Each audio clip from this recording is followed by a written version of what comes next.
for attending today. Good morning. Staff, if we get a call to order, and I did that. Let's do the roll call.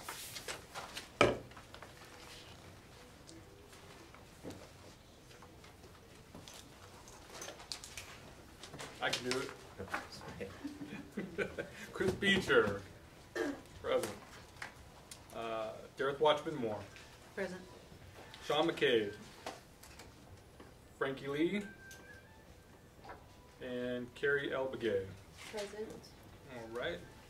We do have 3 members attending. I think we've got 2 joining us here in just a bit. But we do have quorum, so we'll go ahead and proceed. Let's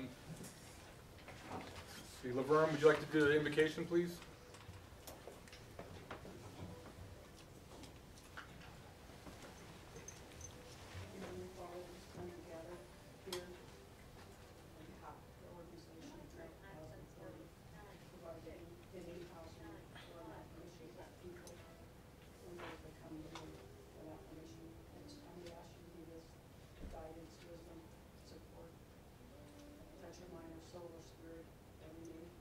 Sound mind to make excellent decisions that we make. And you may guide us in a direction that promotes the interests of the organization in a way that we promote the aid housing needs for our family people. I ask you to guide us throughout the day and look over us and take care of us as we tend to these items today, plus all the staff that are here today, the leadership that are here, the board members, the administrators for the organization, giving the guidance and wisdom that they will make decisions that will bring us to the level of excellence that we expect of the organization. Yeah, continue to look over us and take us home safely, each and every one that have taken the time out today to be here to tend to the interests of the organization. We want to see this unity. Amen. Thank you very much. All right, staff, do we have any announcements? Any announcements? Okay. All right. We could recognize any visiting guests and visiting officials. I see we have Mr. Sandoval here with us. If you'd like to introduce yourself. Certainly. Morning, ladies and gentlemen. My name is Ryan Sandoval. I'm the Acting Executive Director for the Navajo Nation Veteran Administration. Please be here, ladies and gentlemen. Thank you. And looks like everybody else. NHA team, all right. Thank you very much for attending. And if I could get a motion to review and adopt the agenda, please. Mr. Chair, motion to review and adopt the agenda. Okay. Can I get a second? Second. It's motion and seconded to review and adopt the agenda by Madam Vice Chair and Commissioner Begay. All those in favor say aye. Aye. Aye. Those opposed say nay. Ayes have it, you have so ordered. And if I could get a motion on the review and adopt the minutes that have been previously distributed. Mr. Chair, motion to review and adopt the minutes previously distributed. Okay. Can I get a second? Second. Okay, it's motion by Madam Vice Chair, seconded by Commissioner Begay to review and adopt the minutes. All those in favor say aye. Aye. Aye. Those opposed say nay. Ayes have it, you have it, so ordered. On to item number 5, NHA reports. We have Navajo Nation Veterans Administration first up. I'll go ahead and turn it over to staff.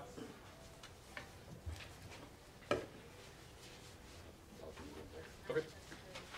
Mr. Chairman, Commissioners, guests, Mr. Tula unfortunately is unable to be here today. He has a family issue he's dealing with, and that takes him away from the meeting today.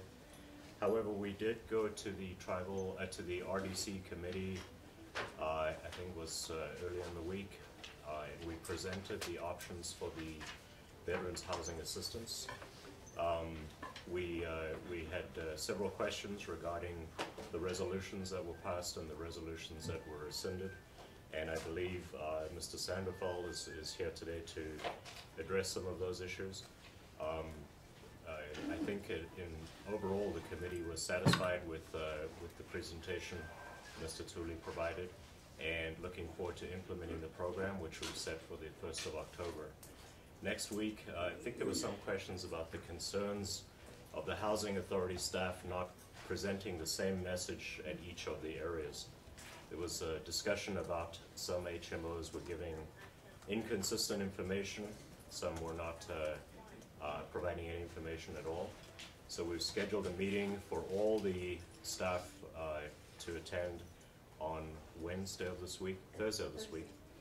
And at that meeting, we will go through the program, we will go through the qualifications, we will go through the application process, and the message that we're going to give to the veterans and to the public in general. That way, we hope to have a consistent message. We also have produced some brochures, which Christian has been working on. We'll provide the brochures to each of the HMOs so they can have those as handouts for the veterans. And the message is along the lines of the program that was adopted, the $10,000 discount for homeowners and the $50 discount in rent for the public rental veterans. The one issue we're trying to review is we have accepted folks into the program who were clearly not eligible at the time that they were accepted into the program. We're trying to work specifically on a remedy for those individuals. We have some veterans who were clearly over income, and we have to make the program consistent and make it also comport to the NAHASDA regulations. So we're trying to figure out a remedy for those individuals, those families that at the time of acceptance were not eligible to enter into a NAHASDA program. So that hopefully that workout will be forthcoming. Mr. Tooley is looking at individual cases and the conditions that they were accepted under, and try to work out a way to get them in compliance. So hopefully this meeting next week will be well received, well attended, and understood by the staff, so that we can finally get this program implemented with the veterans. I think there are still questions out there with council delegates. I know Mr. Key Ellen Begay came to see me, still had issues, still had concerns. I tried to go through them with him. And I think the message we told the RDC committee and those in attendance was, rather than give the existing 153 participants in the program more benefit, we wanted to rather find a way to extend it to more than those 153. So rather extend the program outward rather than deeper for those selected tenants. So we have, as I mentioned, 153 participants at this time. We're trying to increase that number to 300-400.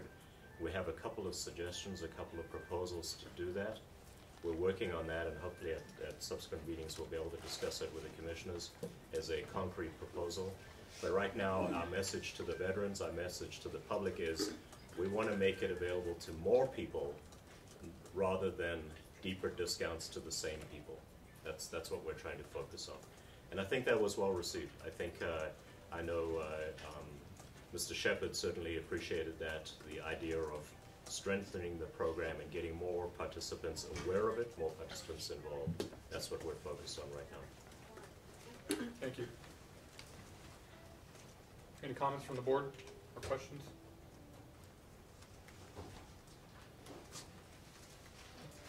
All right. Any comments, Mr. Sandoval? Certainly, as far as the, I know that we've been working with Mr. Tooley quite some time, dispersing the information such as the draft agenda for next week. And some of the issues that are surrounding veterans in my community, surrounding area, have tremendously included possibly the board or the individual responsibilities will have public hearings related to this issue. Issues surrounding, such as the agencies, the chapter agencies, to include their opinions, or what's going to transpire with the positive manner or negative manner, such as you indicated, only gearing towards smaller, consistently, but according to some of my veterans, they feel that it's a threat such as a heretic behind that statement, where they're slowly annihilating what resources that were given to them that was in a positive manner for my veterans, and consistently I get email. Again, always indicating that they're being chased out. I don't know how true that is or not, but I get email from my constituents and my supervisor from the President's Office about certain veterans. So I'm looking forward to this meeting to get concrete information, and after the meeting possibly disperse that information, such as public hearings in different chapters, to make sure that the information is brought across concretely and evidential. So all this confusion and miscommunication will not entail at this point in time, Mr. Chair. Thank you.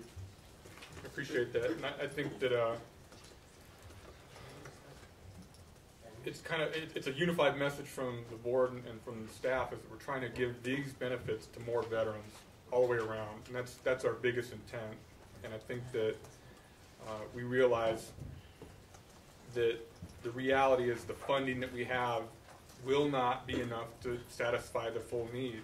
And so how do we do that responsibly, at the same time make those hard decisions on how many people are we actually able to help? But I think that by working with OPVP and the council and trying to come up with more funding and more programs that are outside of just the NAHASDA programs and doing it responsibly is the best approach, because we understand that while we do have a responsibility to distribute the NAHASDA funds from a low income aspect, we also have a responsibility to everybody on the Navajo Nation to try to create good housing. And so that's more than just low income. We want to create programs that also employ veterans, also put the middle and high income veterans into housing, and give them the tools like down payment assistance and other types of things. And so my belief, and I think the board's belief too, is that by working together and creating a more comprehensive program is the best route. But I think the other thing, the reason we changed these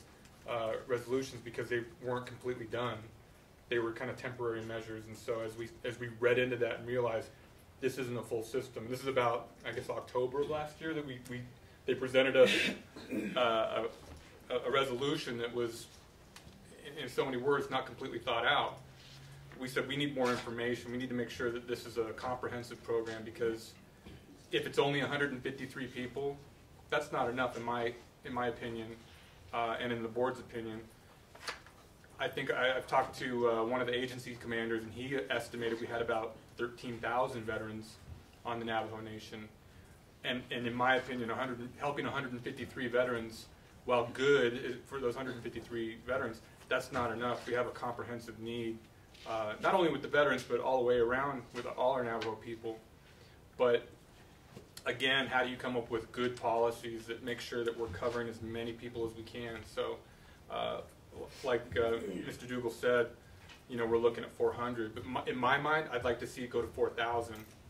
4,000 veterans helped with housing, job assistance, and all the other types of policies. We can help sustain and create a real economy for veterans to come back to, rather than come back home and sit and wait on a list for housing to open up. And I think that by using those tools that we have and using it responsibly, rather than helping 153 people, we're going to help thousands. And so I look forward to working with the agencies and everybody on helping to create those types of programs. So I just wanted to mention that. Madam Vice Chair. Yes, thank you, Mr. Chair. So, Craig, I'm wondering, I've been attending local community meetings, especially in this time of elections. And the discussion seems to tell me, at least my view of these meetings and the discussions in these meetings, is that there's still a misunderstanding of NHA. A misunderstanding about eligibility. And a misunderstanding of the $92 million that NHA receives and how that is broken down, and what's left for construction of housing. So I think we need to educate internally, but we need to continue educating externally. Because what I'm hearing is that there's definitely a housing need. The board knows that, Mr. Chair. But NHA, again, isn't the only answer. I think the answer for those folks that really need homes but don't have an income, the BIA has the housing program for the the lowest of income. They have that kind of program. I think they work with the Navajo Nation also to provide that sort of program. That isn't a program that NHA provides, may assist to. So I think we need to, again, NHA isn't the answer, it's part of the solution with all the other housing needs. And I think we really need to hone that in and get an understanding of this whole housing need. Okay. Mr. Dugan? Mr. Chairman, Commissioners, we made a commitment at the meeting to go out to every HMO and to sit down individually with veterans to explain one-on-one what benefits we were providing and what services we were providing. I think that's going to be very important because as we have not packaged the message, as we have not got word out there, a message has developed and a inconsistent or perhaps even erroneous message has got out there. So we've invited the commanders to the meeting in Twin Arrows next Thursday so we can all be on the same song sheet, if you will, and we can all understand what it is we're doing and what the philosophy behind it is.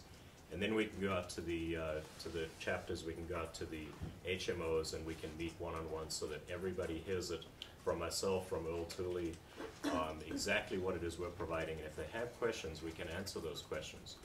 But I think one of the biggest misnomers out there is I think the veterans were under the impression that the qualification was you had to be a veteran. And that, while that's partly true, you also have to be a low-income veteran because of the funds we're using on the HASDA funds. That does not mean that we can only serve low-income veterans. As Chairman said, we can get to the point where we're able to provide mortgages and provide force account or self-help where people can actually participate in building their own homes. There are other things we can do for ineligible veterans under the HASDA programs. And we're working on strengthening our program to provide it to all veterans regardless of income. So I think we need to tell that to the folks as well, as that right now under the HASDA funds we do have an income stipulation, but as we improve what we're doing, we will get to middle and higher income folks as well through mortgage, through down payment assistance, through reduced incomes, through new construction, participating in new construction. So at this time we need to figure out our message for everyone. We know what it is, and Christian has been working on a very nice pamphlet, very concise, good information. We can go out to the chapters, we can go out to the HMOs and talk one-on-one if need be. We can bring that message directly to individuals so everybody gets the same consistent program. So that's why we invited the commanders to the meeting next week, and we told the RDC we would go out. But part of the education of what we do is me getting out to individual meetings, evenings, weekends, whenever the chapters meet, and discussing with individuals out there exactly what housing programs NHA provides and under what conditions we provide those. We are looking at moderate and higher income. We're looking at a mortgage program. We're looking at a buyback program where we will go and buy houses from people who no longer need them and make those available to other tribal members. So we're working on other initiatives.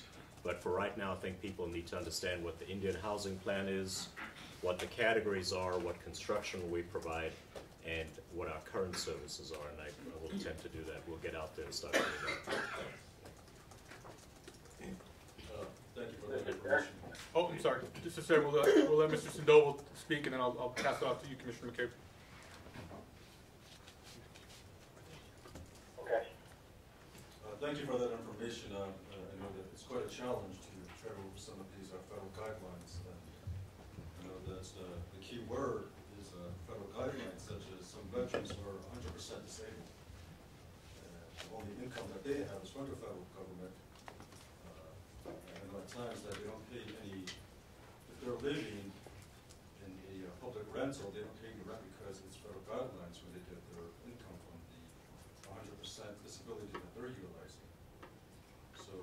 question to this is that going to be affected?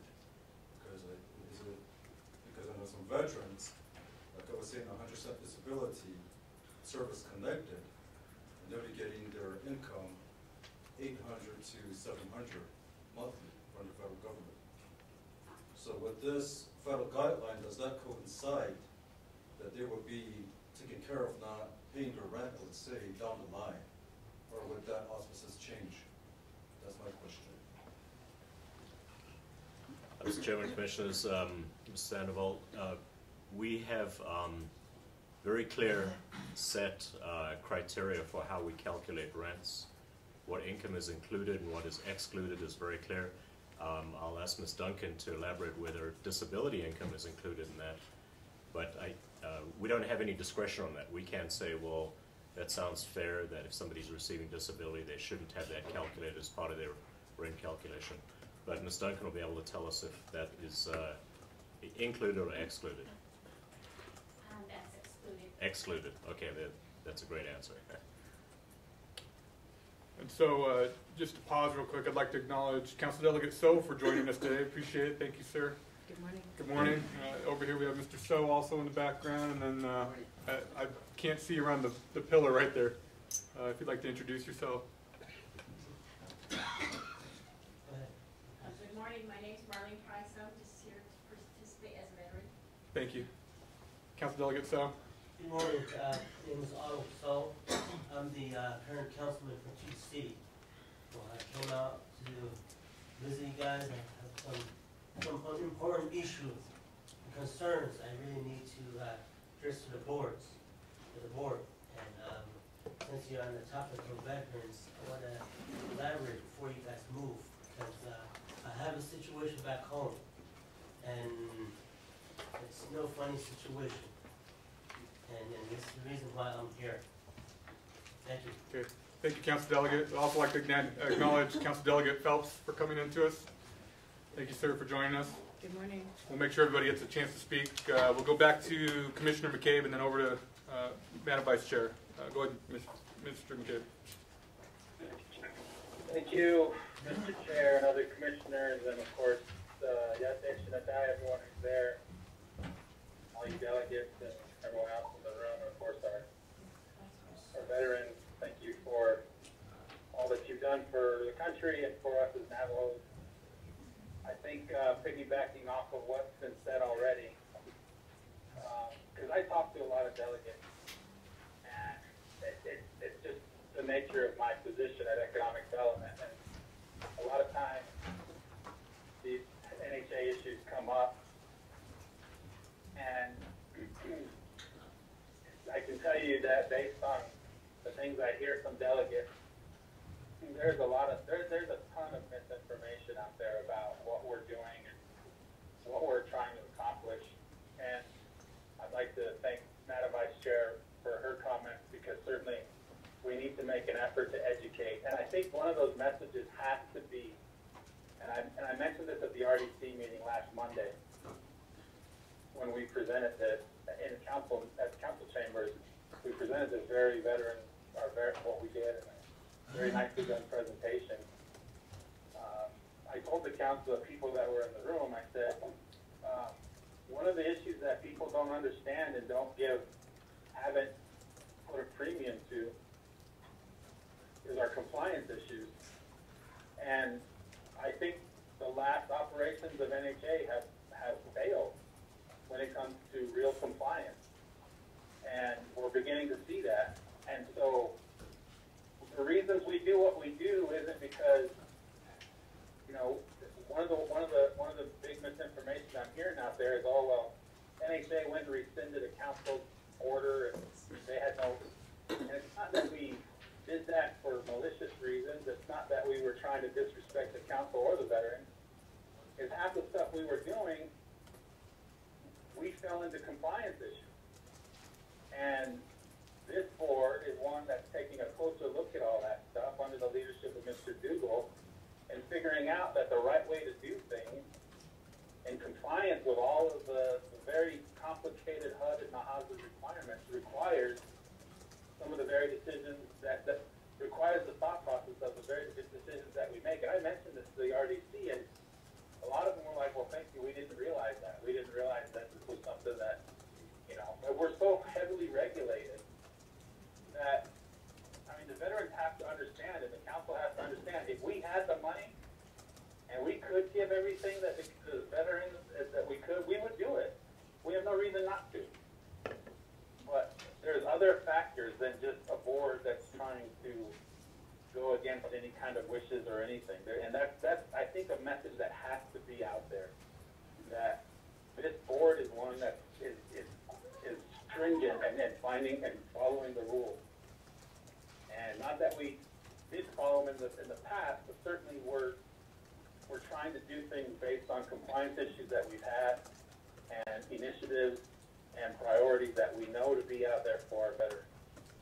And I think that has to be discussed with our council leaders, with our veterans organization, that, you know, we're just trying to do the right thing. Like Chairman said, we're trying to extend these benefits to all veterans, but we're also under very strict compliance regulations that we're also trying to adhere to. And I don't think a lot of people understand that.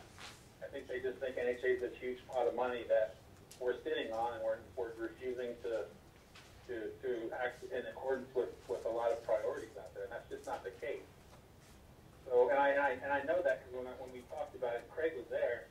When we talked about it with RDC, they actually thanked us. Wow, we didn't know all that. Thank you for that information. So, Mr. Chair, I just wanted to make those comments because that's just coming off of that last meeting I was at. That's kind of the impression I got. Thank you, Mr. Chair. Thank you, Commissioner McCabe. Madam Vice Chair. Yeah, thank you for that, Mr. McCabe. I'm wondering as a recommendation, whether or not we need to bring the other sort of housing providers, facilitate bringing them together, and that way people will see this array of housing services and how each service type operates and where the difference is. So if you have a veteran that might not have no income but truly has a housing need but needs to have an income in order to participate in our program, especially home ownership, maybe it's the BIA program, or maybe it's the tribal program that, you know, they can come to, or if it's the high income veteran who is eligible, that's key word, eligible, that we are developing a product for them, like the mortgage program or the down payment assistance. But I think if people don't see that there are other housing providers, or that there are not housing providers, I think that that's where this group can come together, especially with the help of council in creating those sort of programs. I think that if there's an analogy to be used, we have federal funding that comes into the tribe, and we have general funds. When you can't use federal funds, guess what? They use general funds. And the reason why you can't use federal funds, or vice versa, is because of all those restrictions and all those legal requirements that you have to meet. And if you don't meet them, guess what? We're in trouble. We're in trouble. So I appreciate the use of the word compliance, making sure that we are in compliance, because if we're not, that means a decrease in future funding. And, you know, our reputation and sanctioning and all those sort of federal rules that come into play when we don't come into compliance. So I think that's important for me, and I believe that's important to the board, Mr. Chair. Thank you. And, you know, I look at from where we started, just even a couple of years ago, the type of funding, it's gone down consistently because of the way they're counting people, the ACS. From previous data went from the census, now we're going over to, I think it's American Community Survey, the ACS. Yep. The funds have been lowered. So every year the funds go down in that sense because of the way they're counting it. On top of that, the way the value of a dollar, you know, you can't go back to 1997 and say this funding, and this is when the NAHASDA funding came into existence in 1997 or 98, the cost of a Pepsi, you know, let's say, or cost of a Big Mac is much different than it is now. And the same thing applies to housing. The cost of housing costs a lot more. And if you look at the overall 20 years, and you did like a bar graph, the amount of money we've taken in has actually just stayed exactly the same. As all, if you look at all the tribes across the nation, that money's never really been increased. And this year, they've changed it a little bit, but they have about, I said, 100 million in grants, competitive grants, that all the tribes, all 573 tribes can write grants for, but that actually isn't a guarantee that we'll get that money. It's just, and I think we're getting ready to submit a grant that has a lot to do with the issue today, specifically veterans, because we think it's a worthwhile cause to compete for those grants, and we see it as a real possibility to help people. But overall, that money has generally stayed the same, and even this year it's gone down because of the way they're counting the amount of people we have on the Navajo Nation.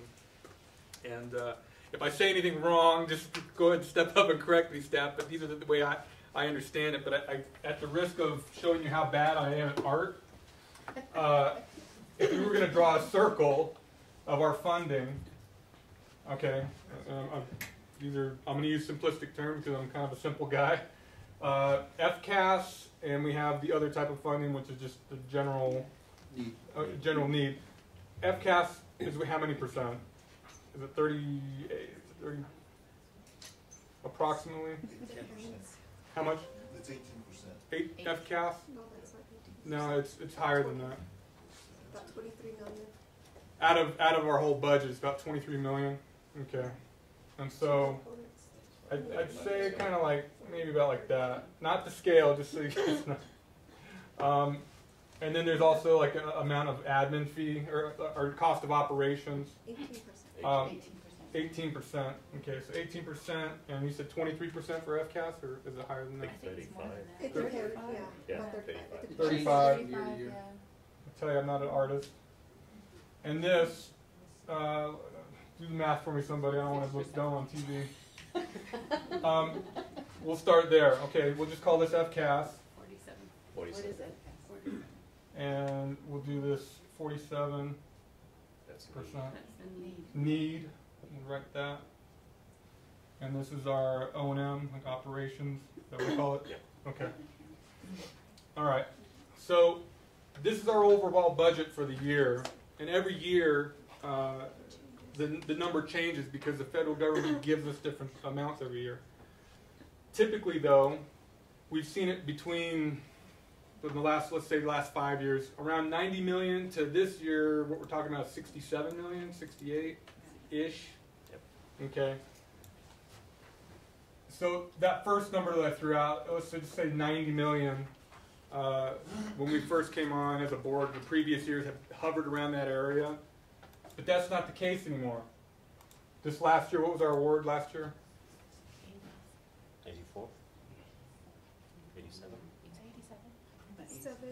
87, and some of that included a differentiation that they adjusted. They gave us kind of a one-time adjustment because they are getting us ready to convert into the ACS way of counting people.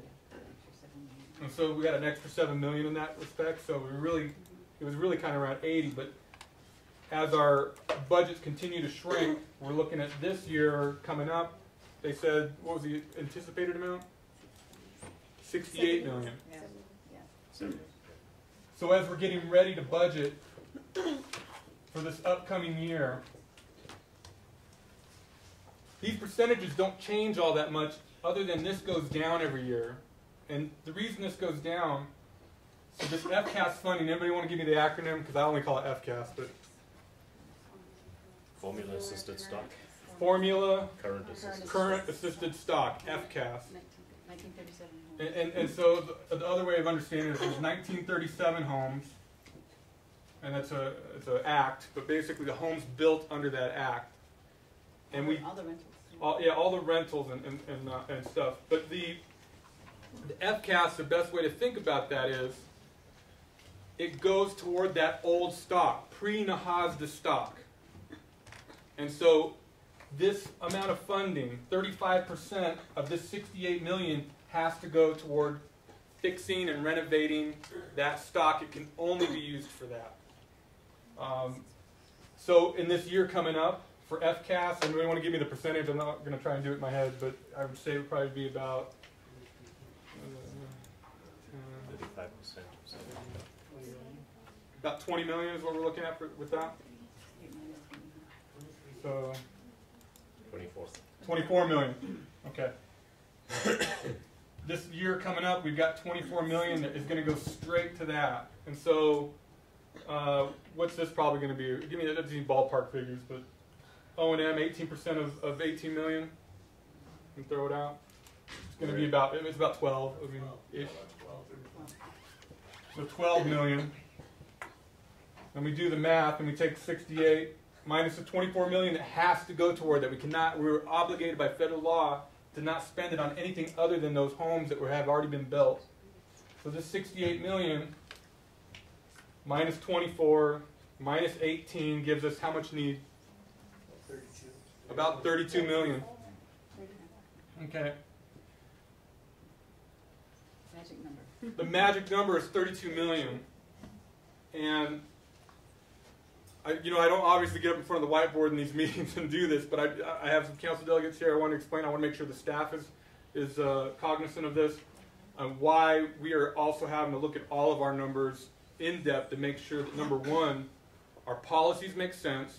Number two, that we're planning for any mistakes of the past, that we have to make sure we're going to have to pay some of these projects back because they didn't go to fruition. This includes stuff like Talani Lake. This includes stuff that we're having to clean up now because we didn't use the processes we should have. And so I have 32 million to plan out for next year as a board member, as an organization. That's what I'm looking at, because I know I can't spend any of that 24 million on new homes, on anything other than the 1937 housing stock. And just to help everybody kind of to understand what FCAS is about, that's when the BIA built these houses, okay? And they built them for us. We weren't in charge of that. That's why sometimes we got houses in floodplains. They said, this is where the house is going to go, Indians. There you go. And it was in the floodplain. We're trying to remedy that. Obviously, there's a lot of these issues that come up. Some of that funding we can use for that, but my point is that we can't use that 24 million to build new houses. We can't use that funding for anything other than FCAS stock. So right out the gate, even though I'm not getting the type of numbers that I had, and on top of that, some of our bad policies of the past, we're having to say, out of this 68 million, we need to make sure we account for anything that, if we had a bad policy, that we can fix, any type of repayments that we need to fix, fines that we need to fix. And to be very truthful, we're facing all of those because of bad policies in the past. And so something as this board is trying to do is make sure that we have good policies going forward. Making business decisions to make sure this makes sense. One of the first questions we asked when we first got our veterans policy back in October last year and said, where did you come up with these numbers? They didn't know. And that's frustrating as a board member. It's frustrating to us to say we have a policy in place where we don't understand where the numbers came from. And so as we're facing this, what I would say, a funding crisis, because every year, 68, 87, we're going down to 68 this next coming year. We got to figure out how we're going to help the most amount of people with technically the least amount of money. And it continues to go down. Why does it go down? Well, every year, $68 million is worth less and less and less. On a positive note, our tribe continues to grow and grow and grow. I like that. But what we really need to do is concentrate on the economic aspects of it. How do we create a housing market using this money that we have and any other money that we can bring in? This means money from the general fund, from outside grant sources, from the Veterans Administration, from D.C., taking advantage of all the VA benefits that our veterans have completely and totally earned, and making sure we're all working synergistically, making sure we're all working together to create a real housing market. This means putting veterans to work, using force accounts, and making sure that we are doing our best to keep that $68 million here on the Navajo Nation, and not just spending it out on contractors that come in and the cost goes into hotel costs and all these other, we can put our own people to work. And that means taking this money right here and using slices of it to make sure we have programs in place that help grow that money, not necessarily just spend it or give it away. So at the end of the day, this year coming up, we're looking at $32 million. What we've committed to as a board and as an organization, right off the back, with the new policies we put in place, is out of that $32 million, $2 million right off the back is going to our veterans. That's what we've said. We said we're going to do our very best to make sure that $2 million out of that $32 million available for it will go to those processes. And so when you look at it in that context, the amount of money of $68 million, and I'm not saying it's a small amount of money, it's a large amount of money, but it's not enough to just give everybody free houses. It's not enough to just, spend anywhere. We have to be very calculated. We have to know exactly where the economic conditions of the Navajo Nation are going and how we can best use that money to bring the most amount of benefit to the amount of people we can bring it to. And so I just wanted to point that out and kind of give everybody an idea of what kind of issues we're looking with. These are things that we as the board members are needing to address.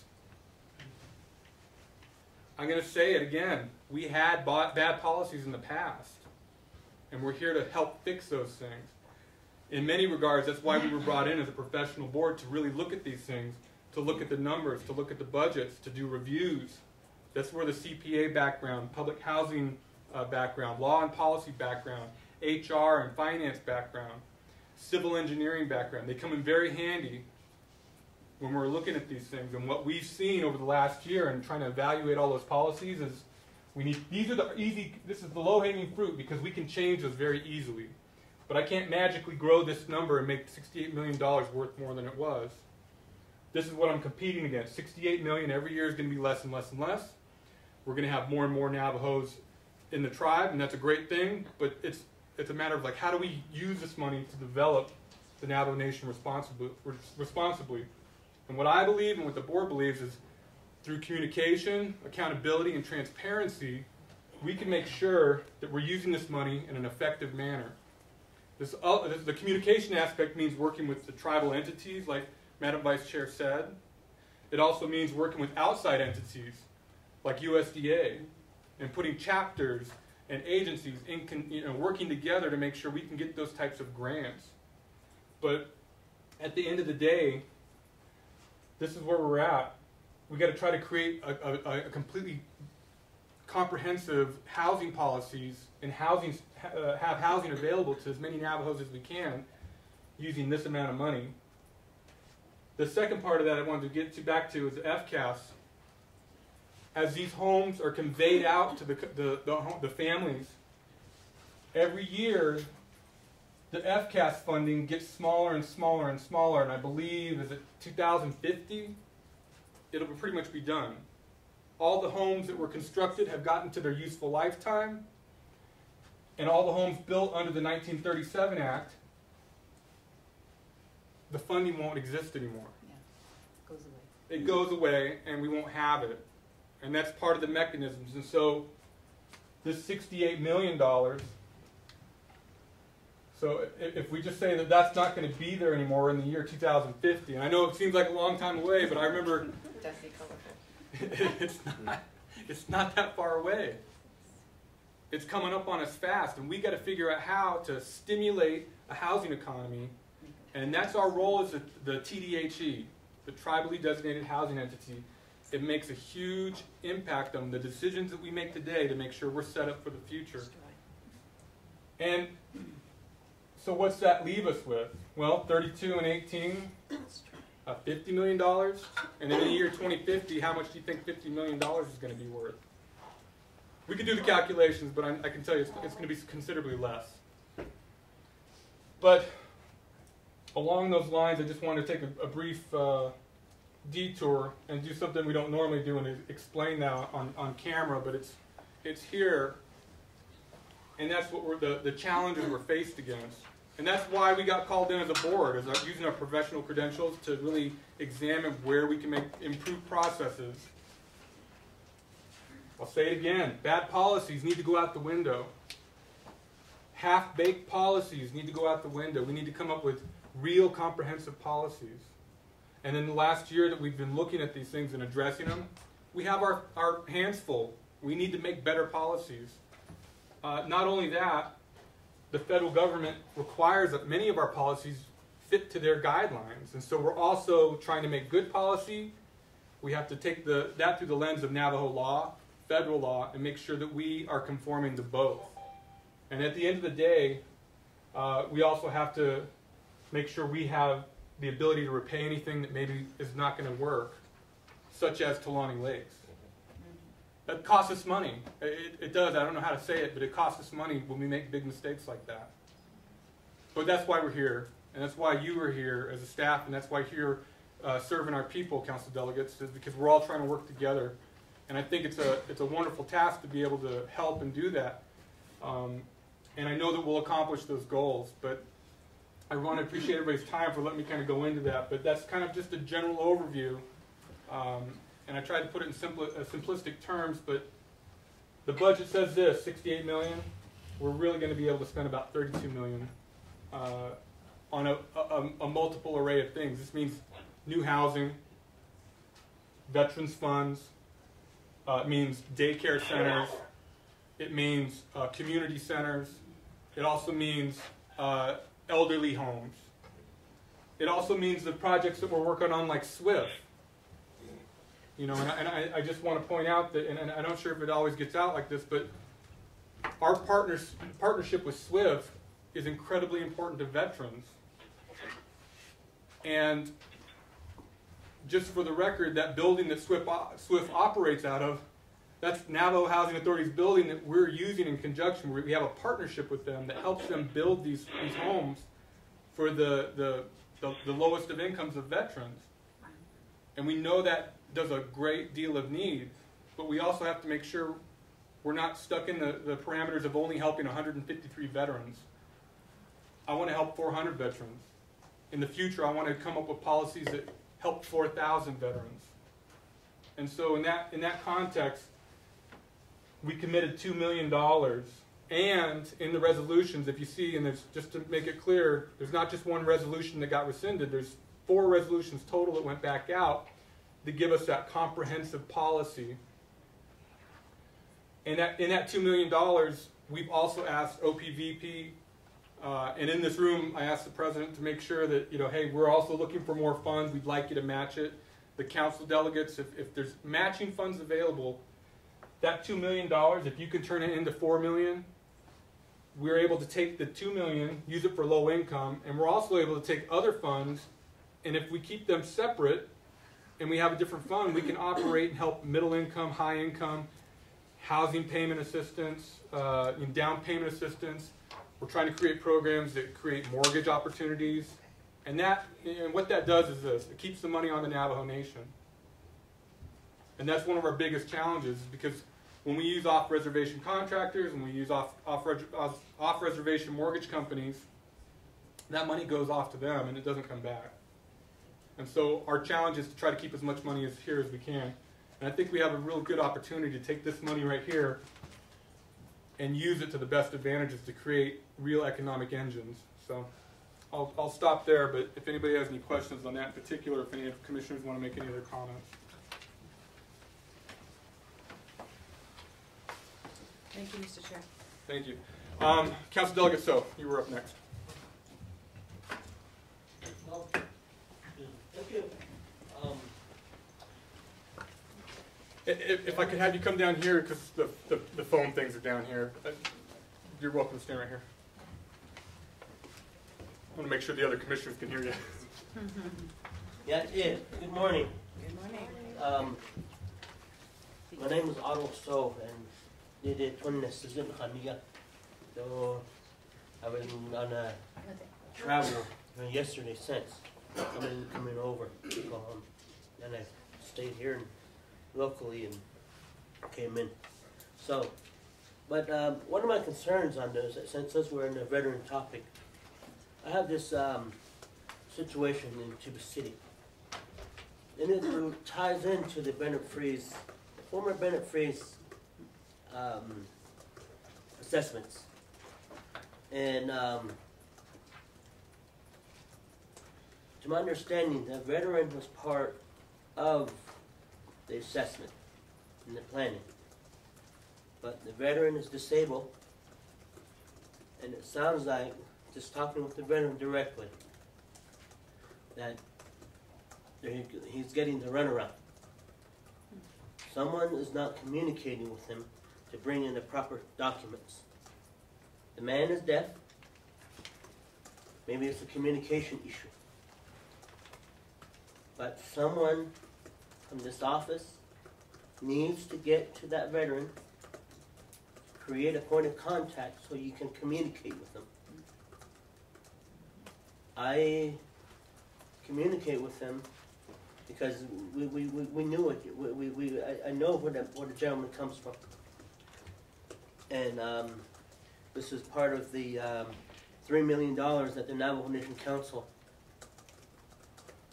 leveraged.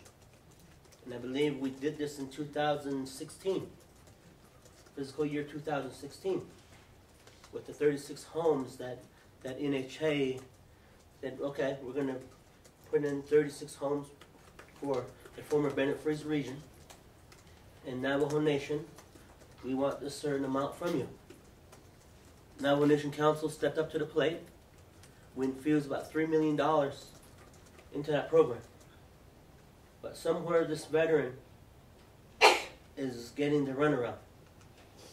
And he texted, I was trying to look for his text, but he texted me about a month ago, and he indicated that it sounds like it's a form of discrimination. And I said, housing, dollars that come from HUD is not allowed to be basis off of discrimination, whether it's a person's ability, gender, so forth. So I said, I'd rather have you start looking down the road of looking at who you could talk to help you through the legal field. If you feel that there's a discrimination issue pertaining to what is wrong with you, someone is not communicating. You as a board, the CEO, you have individuals working under you. You need to get those individuals out there to communicate with those people. The bottom line is not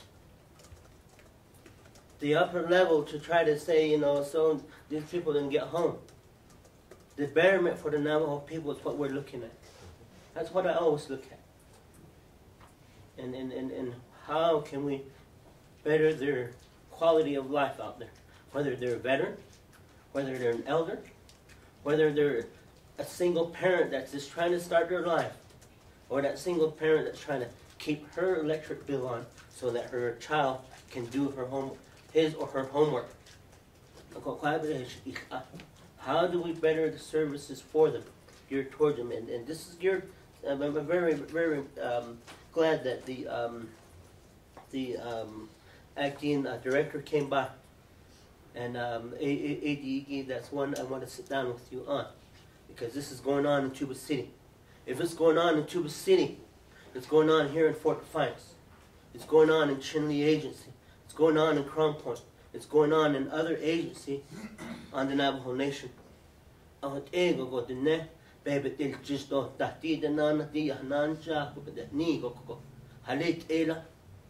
Pretty soon the person thinks about it and says, they're discriminating against me. Out in the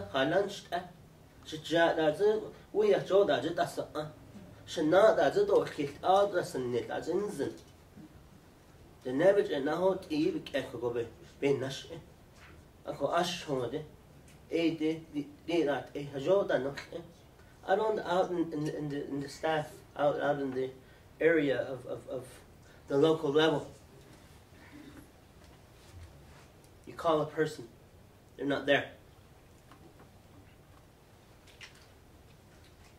They're not there. You ask for an update. You ask for it in writing. There's one update I've been asking since September 2017. To this day, I haven't get it in writing. I get the verbal communication, but I want it in black and white. Maybe the legal counsel can give me something in black and white. And that's Pothole Alley in Tuba City. And I hear that was tabled or scrapped.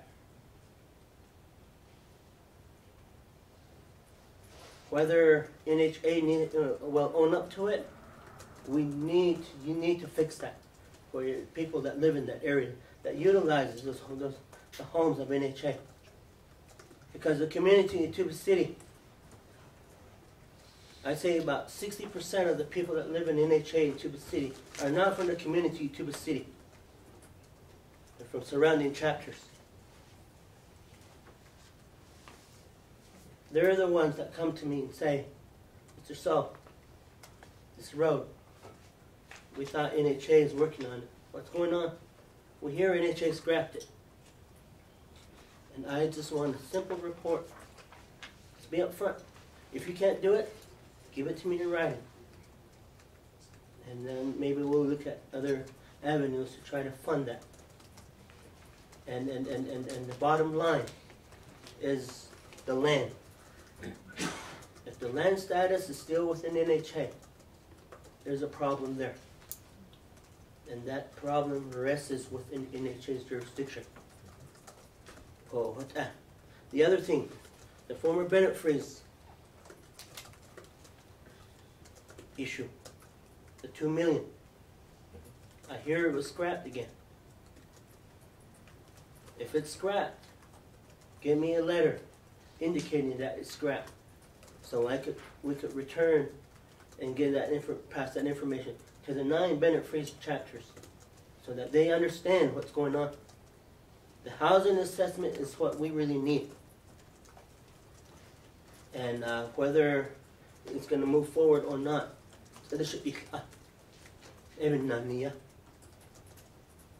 people out there just want a home. Even if it's a hogan, one living space unit, or something like this here. They don't want a mansion. They don't want a $500,000 home. Some that's affordable for them. And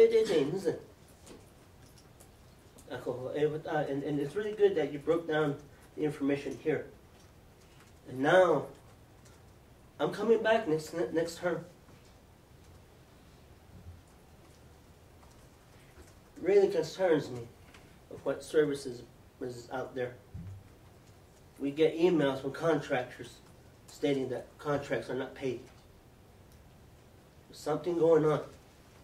Who is in the way there?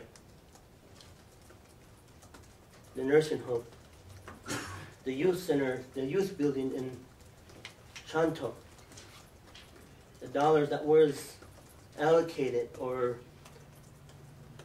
some monies that was going to be used to build that facility. And here's down the drain again. What I'm getting to is all these things, people put their might into it, put their ability into it. What money was used.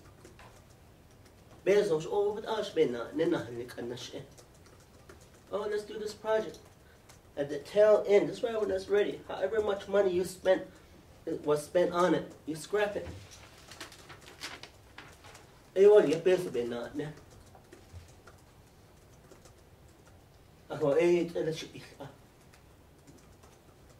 And now, I'm beginning to think like hell. Should we go after the TDHE now?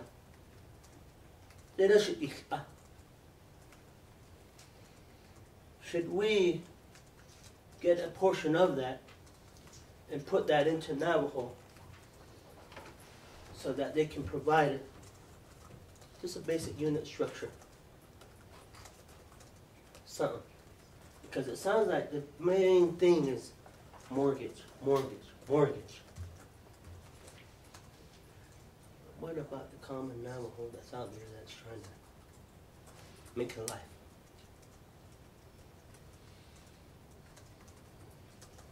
Ishtika. And I really hope that you move forward to try to address those issues through Navajo. Wherever you go, how's it on Jato? I want instant. That's all they want. They don't want a fancy house. Big house or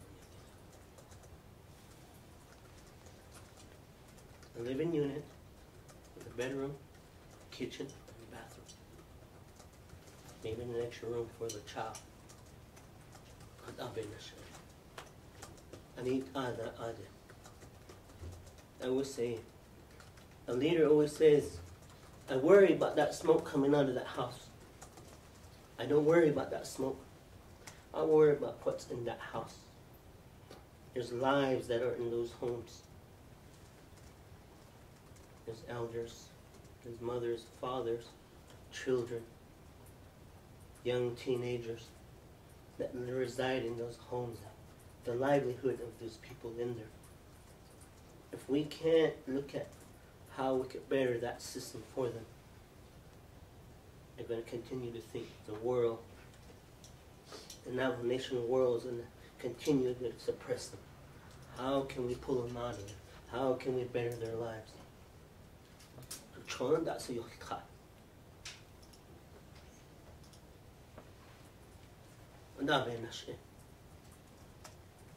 How can you use that to bring up to the table to better that life there at the house level? Whether it's one of those sheds that they sell in Gallup. Gosh, we have our people living in that. Put yourself in their shoes. Live in there for 1 month. Maybe things would change. Try living there. Go to a dirt floor, hold on. Try sleeping on the floor there. I see that as much in there. Ako, nakahisin ko do, hawan baho, tahigi. How do you better this system to help the people out there, whether they're handicapped, veterans, elders, common Navajo, and so forth? She says, I'm not looking at my interests. I tell you the truth, I rent. I tried the system. It works against people that try to want to better themselves. And I stopped pursuing NHA. It went against me. Even though I was only making $28,000 a year. That's the type of system you have out there. And no wonder why people say, you just go through paperwork. When my aunt had a home, a rental,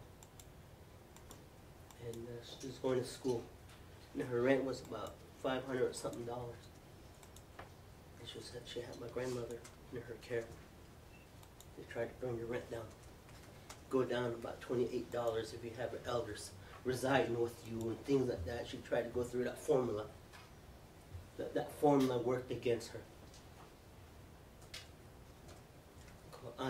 Cotton get total come over. Let's help me carry grandma around. Let's wash her.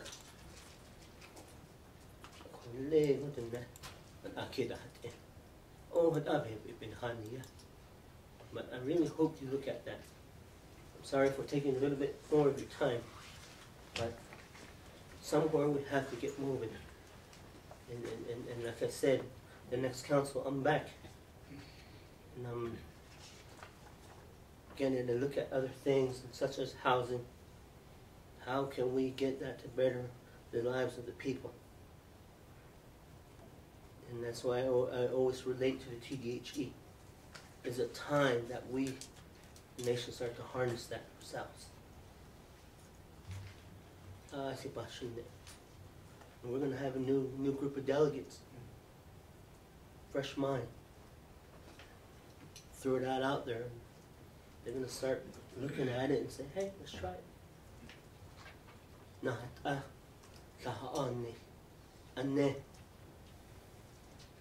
And I would start working and try to get these policies fixed so that you can build more homes out there. I did things. Nothing else. No, just a common person. Yesterday I put a old jean on and a t-shirt. I tried to integrate with the public and people. I didn't recognize you yesterday.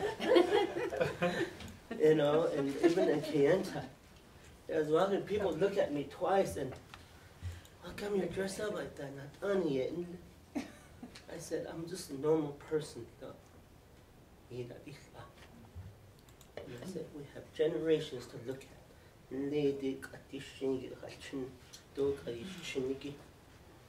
How can we better the system so that they will have a better life than what we had? Times I do that, try to, now I need to get glasses and a mustache or something. So, come in, allow me for this time. I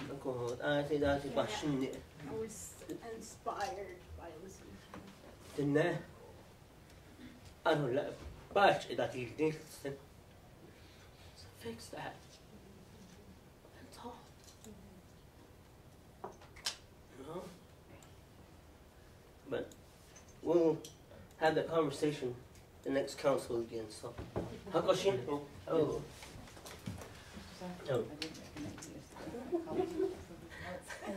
Thank Council Delegate So for sharing those thoughts with us, and I think it really reiterates the urgency we have to place upon ourselves as Navajo Housing Authority, as an organization, the role we play here at Navajo Nation, and how best to move forward. And a lot of what Council Delegate So was talking about speaks to these issues. We need to stop giving money back for the mistakes of the past. And the way to do that is stop using bad policies, and that means we have to change. And as going forward, that's how we're going to save that money. That's how we're going to make those processes go much faster and easier.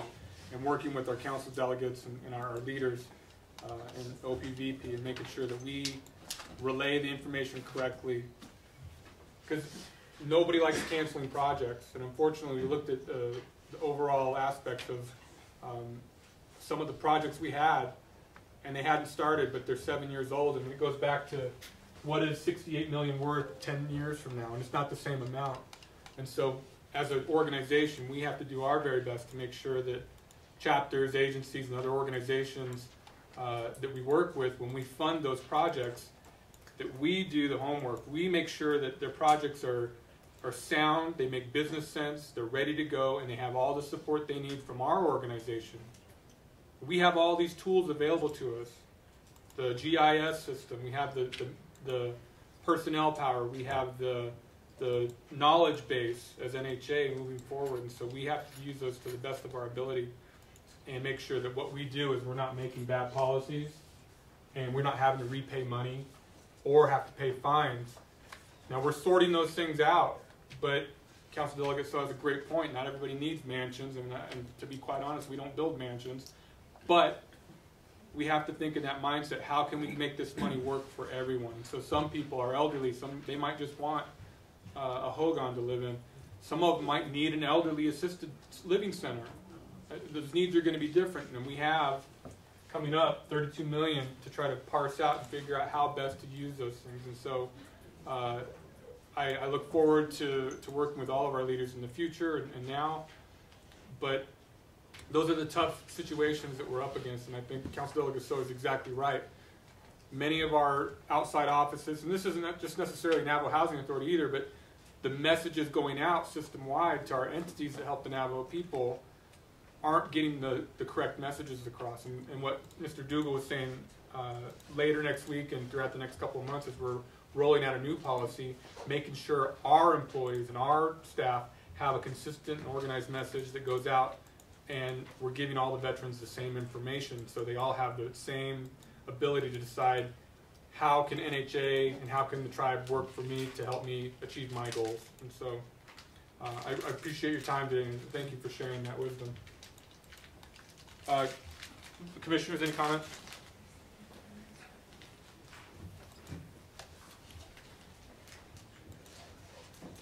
Mr. Chair, Go ahead, Commissioner McCabe. I just want again to reiterate this communication that we're obviously failing at. And Mr. Delegate So has brought up several issues regarding projects, and simply just not true. Nothing's been scrapped. You know, there's reasons why we did what we did, and we know the reasons why we did what we did, but we have to communicate that to our leadership. And a lot of these projects that we're talking about, you know, one of the issues is there's people who are talking got vested interests in these projects. And so that's the message the council delegate hears. And he hears how we scrapped this project, and therefore we're not getting our money, or he hears this. We have to be the ones, and I've said this from day one, Commissioners, and I think we really need to take this, and that is we have to be in front of that message. NHA has to be in front. We have to be dictating the narrative, because there's so much misinformation out there. And I deal with it every day at DED. People think what they think, and they just don't really understand what's really going on. And so I think this just, I don't want to beat a dead horse, but I think this just reiterates everything that's been said today, and that is the message that needs to be working closer with our leadership and really getting the right messages out there, and the communication needs to be a lot better. Thank you, Mr. Chair. Thank you, Commissioner McCabe. Any other thoughts from the Commissioner? Madam Vice Chair. Thank you, Mr. Chair. Appreciate your comments, Delegate. So, just to let you know, I did not recognize you yesterday. But I was happy to talk to you, and you did indicate that you were going to be at this meeting, and this is not your first meeting, and this is a number of meetings that you have attended to be informed and to hear directly from the board, and I think that's important, because as Commissioner McCabe has said, what you're hearing in some cases is incorrect. And if we're here informing you that that information is incorrect, we trust that you'll also inform your colleagues that that information is wrong, that we do need to improve our communication with you, the council, and with our communities, and then to improve communication internally, and we call that customer service, and being informed. And so I've been a commissioner for a year now. And it's been a tough job and a challenging job, but it's also a rewarding opportunity to try to assist. And there's many ways to do that. I've lived here on the Navajo Nation all my life. I was an NHA tenant early on in my early 20s, and I left NHA not for the same reasons that you did, but I took myself out of a hole, which I think is the goal, is to leave NHA to give it to someone else so that you can give a hand out and a hand up.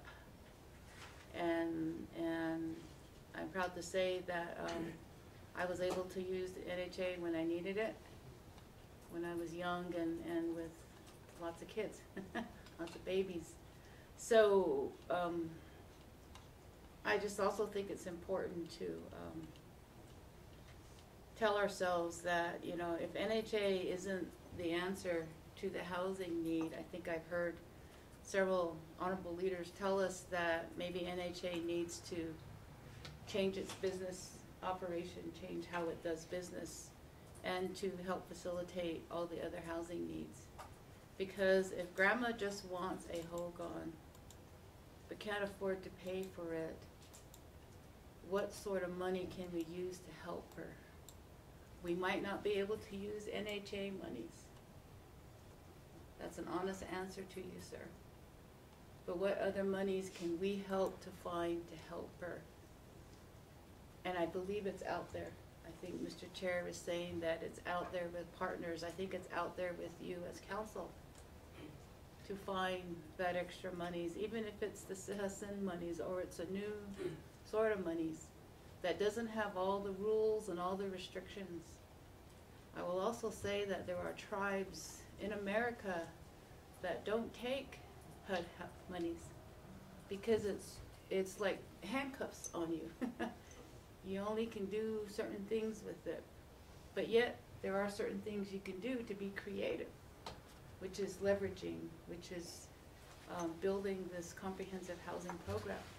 So there are many ways to do it, and Mr. Chair has iterated that we just haven't done a good job in some cases in the past.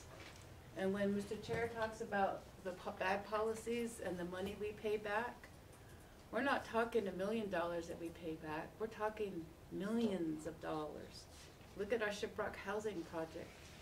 Cost us what? 11 million to build and 11 million to tear down, and yet there's no houses. So this board, in our current role, we're responsible for that. And we understand that our responsibility is there and our accountability is there as well.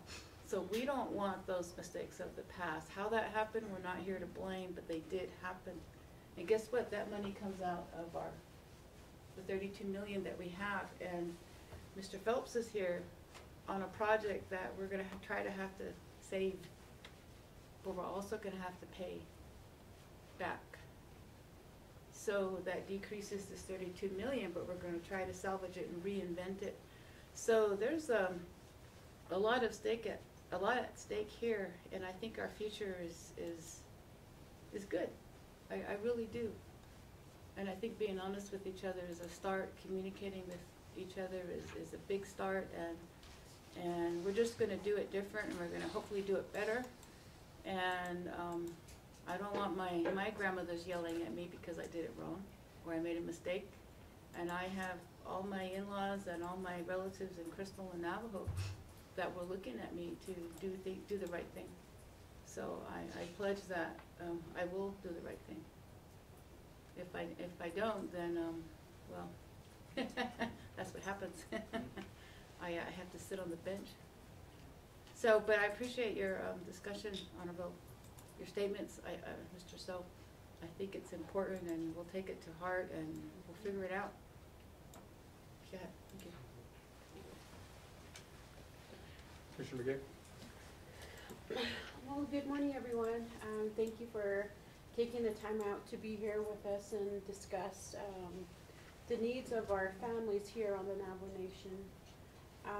I too have, do look at this as a big responsibility, and that try to assist, with every need that we have here on the reservation as well. How do we, and coming to this board, and coming home to actually live on the reservation was kind of, the goal that I wanted to do of my return. So working in education and having the responsibility of our children out there, we see different living styles that our children grow up with. So that is why I am here, and to make sure that we have the best interests of our families here, making sure that our children are home safely, do have a home to go to, and do have lighting, to do their homeworks as well, making sure that they have food on the table, and I know that, we're trying, and based on, our goals and the IEP, it's a lot, but I know we're gonna get there, and I know that, that each, every day, we meet a milestone, and having, the staff having that clear understanding of leadership of our families, making sure that we're singing the same tunes out there is a problem, but I know that that's going to be fixed as well.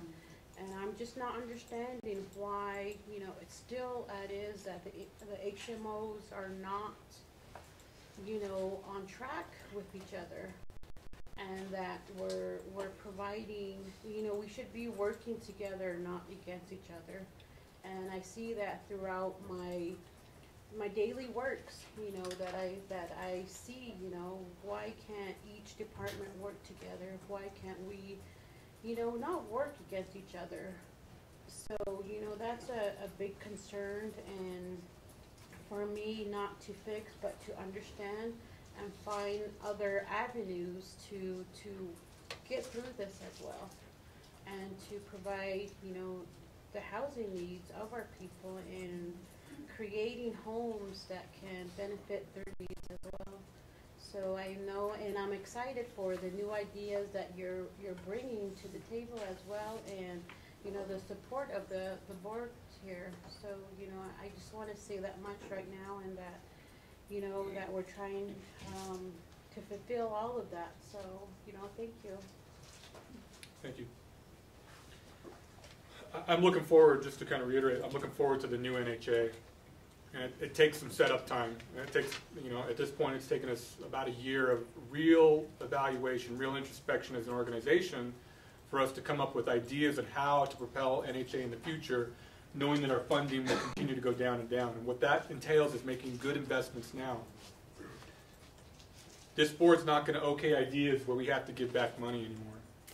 Yep. We're going to work within our guidelines, within Navajo law, within the federal regulations that are required on these things, so we do not have to give any of these funds back. That's a huge goal of ours, because we see that as the real issue. If we're not holding ourselves accountable and following the procedures and the protocols and the processes set up, then we're going to fail in the long run. It might not hurt right now, but whoever takes over after us will feel that pain in the same way we're feeling the pain now of fixing mistakes of the past. But once these mistakes are all cleared up, you will see there'll be that definitive timeline when NHA changed and we've truly become a TDHE, because at this point we weren't. And I'll be very honest. We are not a TDHE. When we came on, we had the processes of a bureaucratic BIA system for the last 40 years. Okay? It's not fun to have to admit those things, but as we've looked at it as a board using our professional credentials, we saw an opportunity.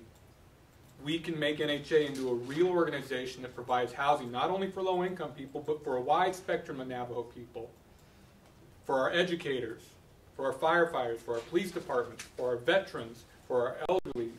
All of those people we're responsible to, and all of them have different income levels. And how do you get the best talent? How do you send our children, Navajo children, out to get an education? How do you get them back without having housing?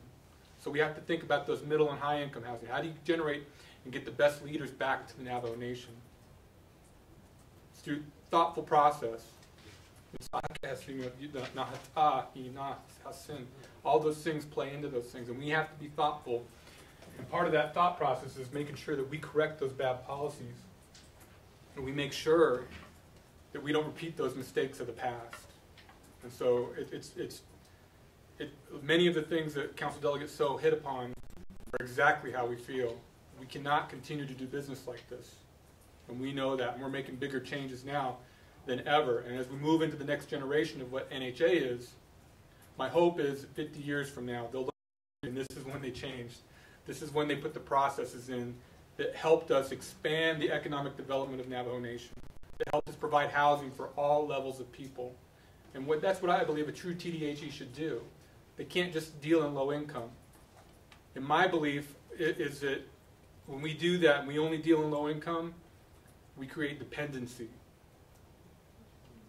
That's it. It creates dependency. If we don't think outside of low income, if we think that low income is going to solve all our problems, we will stay stagnant. I look at, Council Delegate So and I we go back a long ways. We used to ride the bus together. We're from the same community. We know exactly what's going on there. It's true.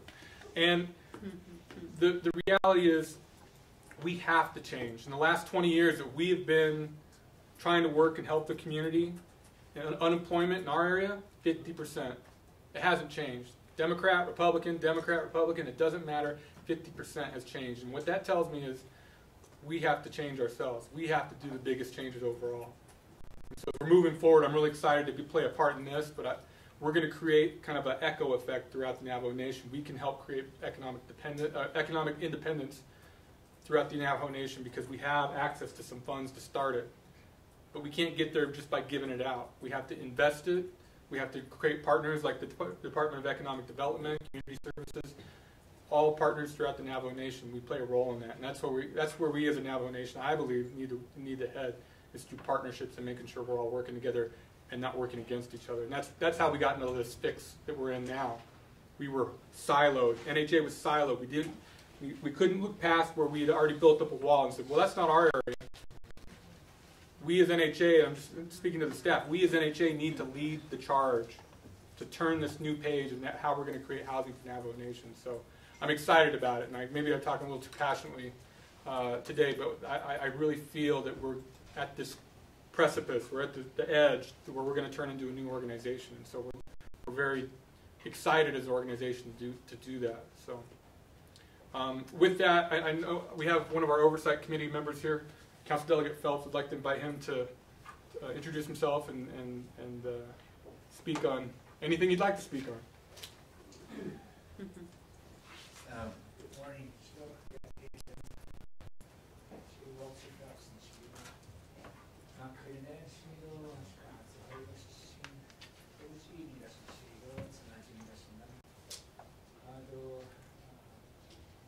I'm happy to present when I get to the agenda, so Okay.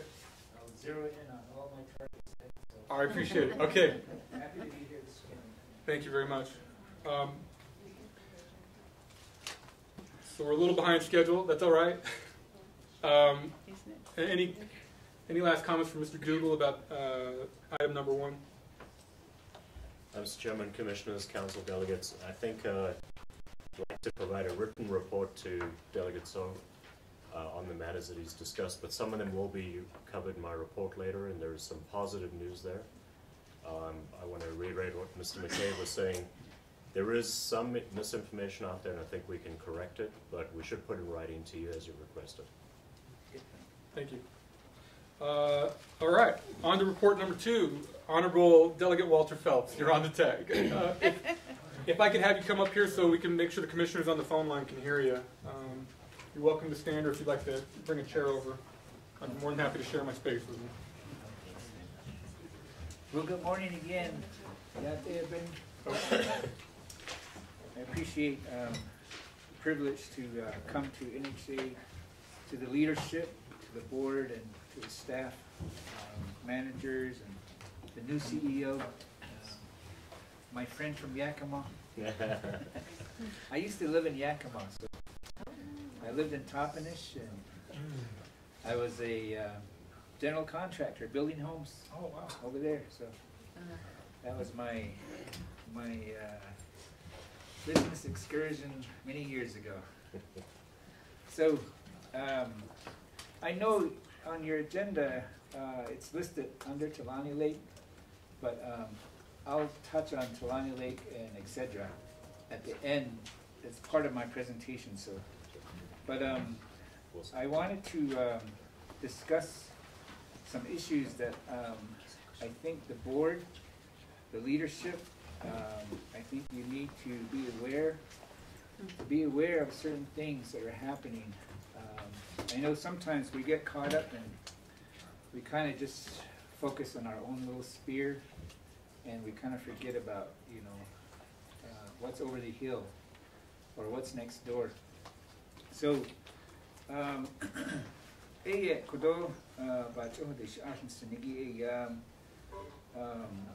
as you know, I am a member of the Resource and Development Committee, and we were very happy to get the IXP approved and get it moving forward. And the committee did say NHA you can come back and explain more in depth the IXP later on. So I'm sure that's being scheduled sometime in the near future. But I also chair with my colleague Shatai Aroso, and there's 9 delegates, including myself, that serve on the Navajo Hopi Land Commission. And I've been chairing that commission now for about 6 years, maybe 5. So, you know, we've made a lot of trips to DC. We've made trips to DC that deal with relocation, the relocation law, ONER, Office of Navajo Hopi Indian Relocation. And as you know, ONER is in the business of relocating families and building homes for them. They get about $7 million a year, but with our advocacy, we doubled their budget for them, and they were getting $15 million for about 2 years. This might be the 3rd year. This might be the 3rd year that they get $15 million. And the reason for the increase was so that they can get more families, more homes built, and also to bring the office towards closure, to move it towards closure. So this was an effort that was supported by the late Senator McCain and also members on the House side, because on the House side they're the appropriators. So we were very successful, and in fact we brought the Interior Appropriations Subcommittee to Navajo Nation to actually tour the whole area, from Flagstaff all the way to Windarot, Otzi, Birch Springs, and other areas. So they're very fairly familiar with the challenges that we deal with over here, and the committee, both the 113th and the 114th Congress, they've become very familiar with the Relocation Commission. And every year we provide testimony at the Interior Appropriations budget. And so that's what we've done the years that I've been there serving as chairman. But there's still, today, there is still interest to move towards closure, to close ONER, to finish out the relocation program. And so there's been discussions, especially since Ryan Zinke became secretary. He's been discussing, he's sort of like, I guess, directed his deputies to begin to work towards a transition. And so what they were talking about was they were going to give, ONER's budget, proposed budget by President Trump for FY19 was $7 million. They were going to cut back from 15 back to 7. And then they were going to split the pie between, they were going to give $3 million to Office of the Trustee and $4 million to ONER to continue their operations. The $3 million, it was to move towards a transition planning process, to begin to figure out a way where the relocation office would eventually close shop. And so we were in DC, the commission, the committee, my colleagues were with me at one point when we met with the committee on May the 10th and May the 11th. May the 11th was the second day, and we met with John Tsuda. John Tsuda is the Deputy Secretary of Interior. And John Tsuda, in the process of discussing, just like you were talking about your FCAS, you know, all the money that goes towards your housing stock, fixing them up and renovating that. Well, ONER has something similar, okay? They have a housing stock. Just not Atzil alone, not Atzil, just the relocating families. I understand there's about 458 homes there, okay? So if you can imagine, when ONER closes, the office closes in Flagstaff, everybody, all the programs go away. The transition has to occur. Transition would shift to most likely BIA, okay? BIA and Navajo Nation. So the question mark as to who would assume the housing stock. John Tsuda on May 11th made it clear, very clear, on speaking on behalf of the Interior. He said, we do not want housing. We do not want anything to do with the housing. So in other words, Navajo Nation, it's your baby, okay? So when you are discussing this little bubble here, the need, the FCAS, you may want to consider, what does this mean for NHA? What does this mean for Navajo Nation? Does this mean that the possibility of incorporating, because we're going to be just one, I'm just talking about now, that's 458 homes. All the other houses, relocated houses on Navajo, I dare say we can probably triple or quadruple that number easily. And so there's going to be a need to consider the maintenance and the repairs on those homes. And we get a lot of requests from those relocated homes, not just requests for repairs and maintenance, but also for structural deficiencies, serious deficiencies. So we had a meeting with the OMB in DC at one of our trips.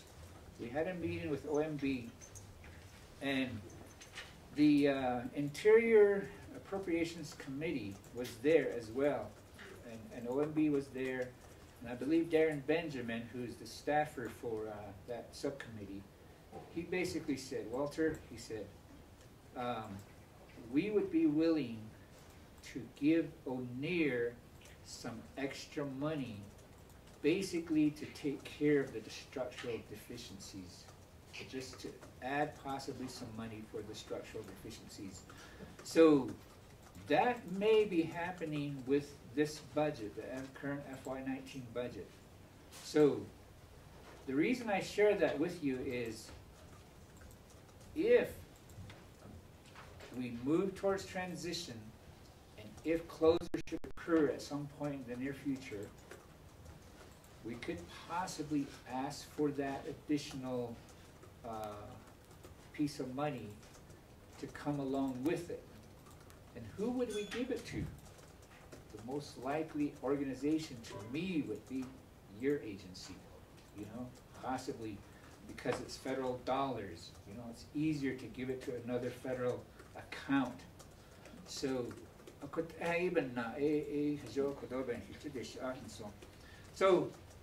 I wanted to share that with you on John Tsuda's position that they don't want to handle housing. So what that means is leadership here is going to have to keep in mind. So for the record, at some point in time, I think we need to begin brainstorming on this issue on a transition plan. The other thing about relocation is, and this is another reason that we fought to increase their budget, and their budget was doubled to $15 million, which is to close out the appeals. Now, when an applicant, a relocated applicant, goes in and applies for benefits or for eligibility, a lot of them have gotten denied. So when they get denied, a lot of them appeal that decision. Okay, they appeal that decision.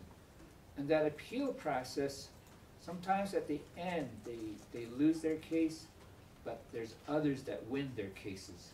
More recently, there's been some that have won their cases. What that means is when O'Neill loses a case and the applicant wins, that means more money will be needed for housing to be built, okay? So let's just say, and the appeals can take 10 years. Let's just say that O'Neill closes tonight, and an appeal, all these pending appeals begin to come through, and there's over 200 of them. All these appeals begin to come through, and if they were to win their cases, this is after O'Neill has gone away, who's going to build their houses for them? Again, like I said, John Tsuda said, no, not us. So again, it goes back to us at Navajo Nation. Who is going to be able to carry through and fulfill those that are going to be needing homes? Although, the other is, this is just me brainstorming. I haven't shared this with my committee yet.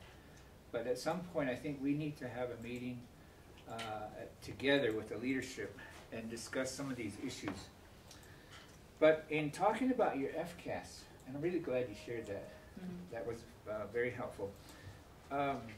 So, what if we look at an amendment to NAHASDA so that NHA can use some of their funds to fix and renovate relocated homes?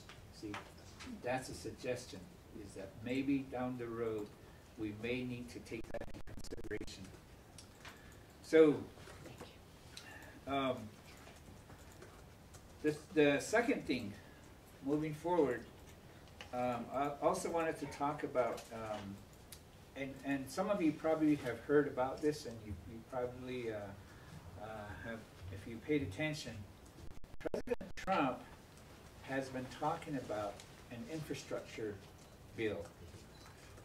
President Trump has been sort of saying that he's going to build a wall over there by Mexico, you know, but he's also been talking about this infrastructure bill. So this infrastructure bill, from what I hear, I mean, these are just my connections in D.C. This is not at the official level yet, so don't quote me in your newsletter or in your paper, please. Okay, so which is that Congress may end up moving forward with an infrastructure bill soon, in the near future, which would probably mean in the next Congress, beginning from January. There is some conversations taking place that Trump's infrastructure bill may move forward. Okay. Now, the last time when this conversation occurred, the only Navajo division that actually submitted a package was NDOT. NDOT prepared a huge road infrastructure package, and we submitted that, and that's sitting there, you know, because most likely it's going to be part of a transportation bill too. But on the other hand, I'm thinking that if we can make the case for housing to also be part of that infrastructure package, why not? Why not see if we can put ourselves in a position so that we can be ready to move forward with a housing proposal? Now, over here on Navajo, we just passed a bill, and finally last night the president sent us the budget bill back, and it's just bloody red with his line item vetoes. Okay, so anyway, that's our local budget. But during the budget discussions, there was a lot of talk about unmet needs. Okay, unmet needs this, unmet needs that. All the programs, you know, they have the privilege of submitting unmet needs, which basically means that they have, in addition to their budget and what's funded in their budget, if this is sort of like an additional dream budget, which could be, it represents real needs, okay? And so this unmet need budgets. And I remember the BIA used to have something similar. What did they call that at the interior level? There was a certain amount that the federal government, it's their way of keeping track of sort of an unmet needs. And so when funds became available, additional funds become available, they apply that towards some of those areas where the need is, money-wise. So I was thinking that if there's a way that NHA can develop an unmet needs budget, and we say this is our housing stock, this is our housing need. I know there's a lot of talk about veterans, There's always a lot of talk about veterans, okay? And that's good. But if you read your Bible, what does it say? If you read your Bible, it talks about the poor, the disabled, the elderly, okay?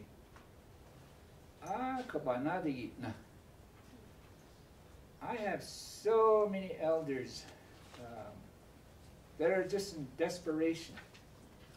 They're in desperation. I have families with disabled children that are adults now that have greater needs, greater housing needs, infrastructure needs. Okay. Now I don't know what hinders them. Maybe it's their SSI income that makes them over income over here. I don't know. I don't know if that's the case. But I feel like we need to pay attention there. We need to make sure that we're diligent, so we're not pushing those aside and just going after veterans, because veterans is, like I said, is good and okay, but let's not shove aside some of these that are more desperate and in need. Okay, my third area is about Twin Arrows.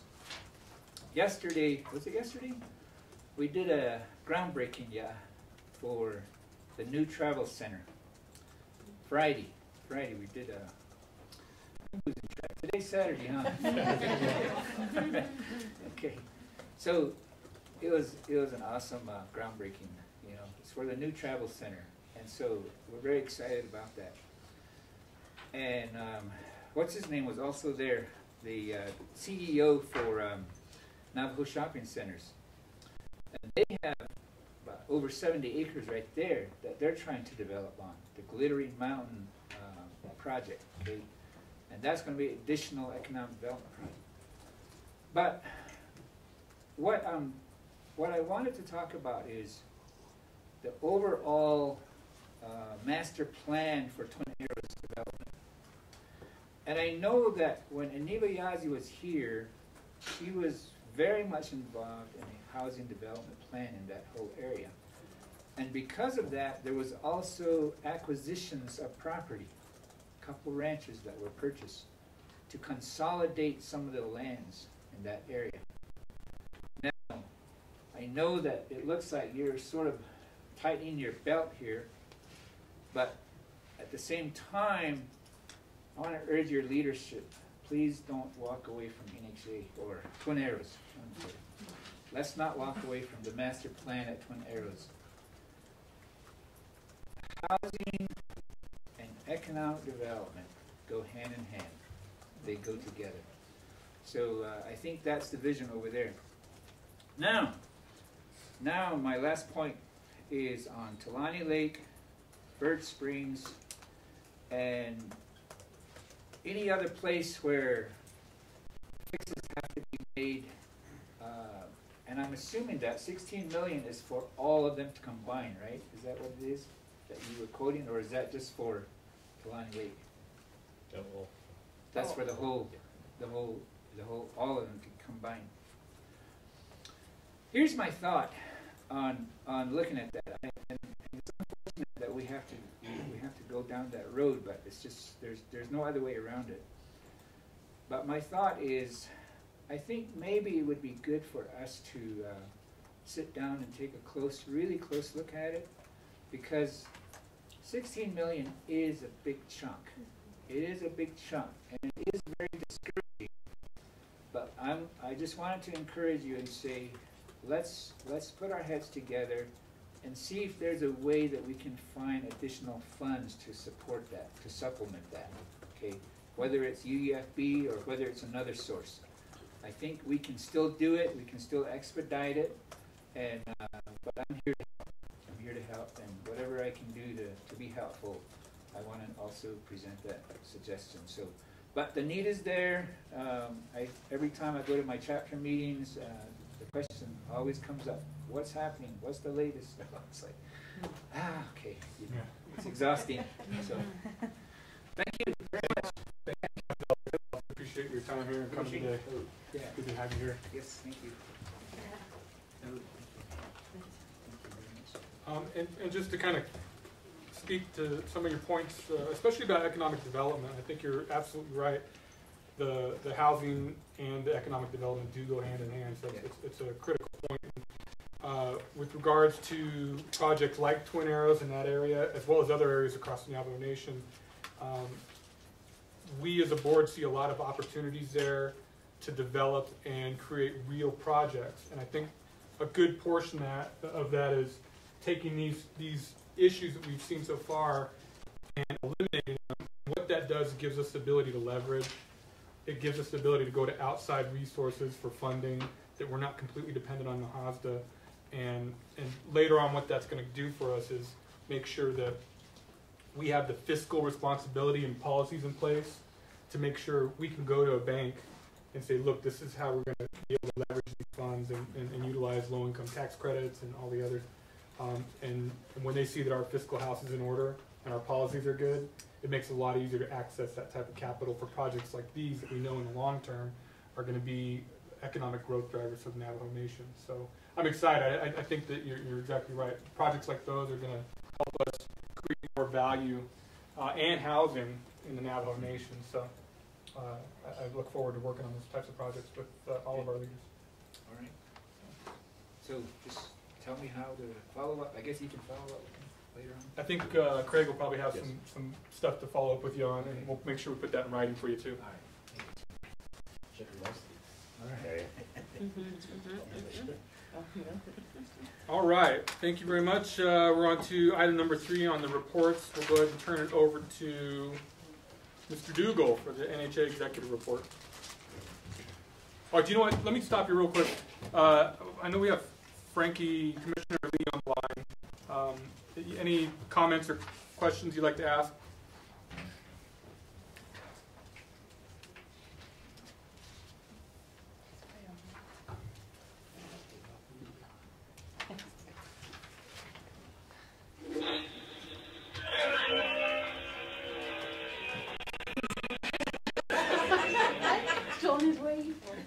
Sounds like he's out chopping wood.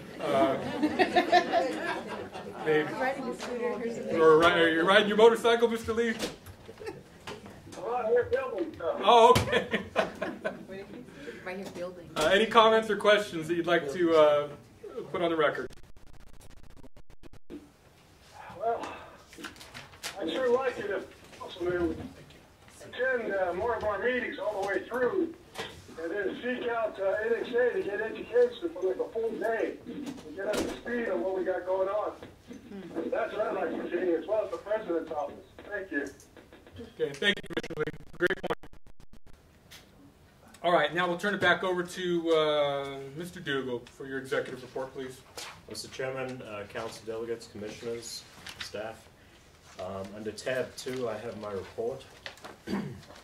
Not sure if you wanted me to go through every item or highlight the sections, and in particular speak to some of the council delegates' concerns, which are addressed here in writing, and I can go through those. The entire report? Whatever you feel is necessary. They took a break, I think. Oh.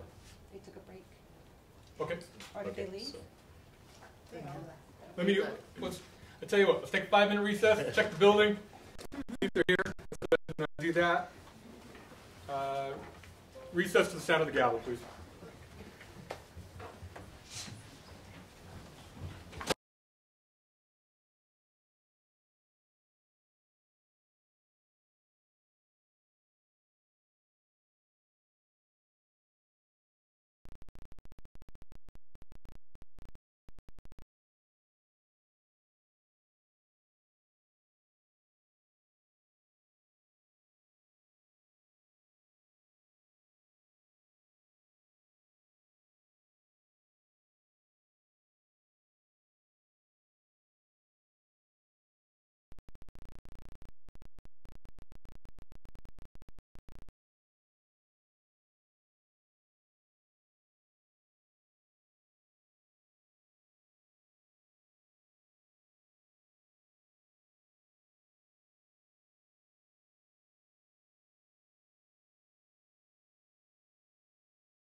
Mr. Chairman, Go ahead. Yeah. Board of Commissioners, staff, guests.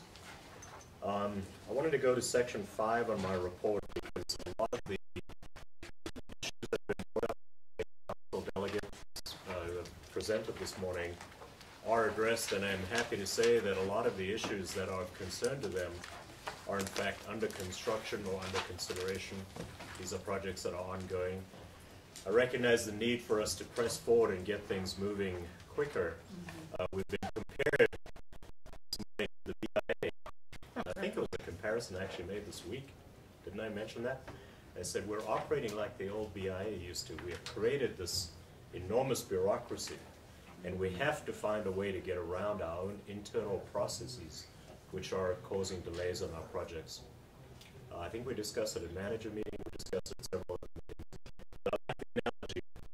In the 60s and 70s, the tribes were very critical of the BIA and the way it worked on the reservations, and then they summarily replaced the BIA with their own bureaucracies, and we're one of those. So we have to find a way internally to break free from those kinds of practices and get to be a more responsible organization. And I think that includes the HMOs as well.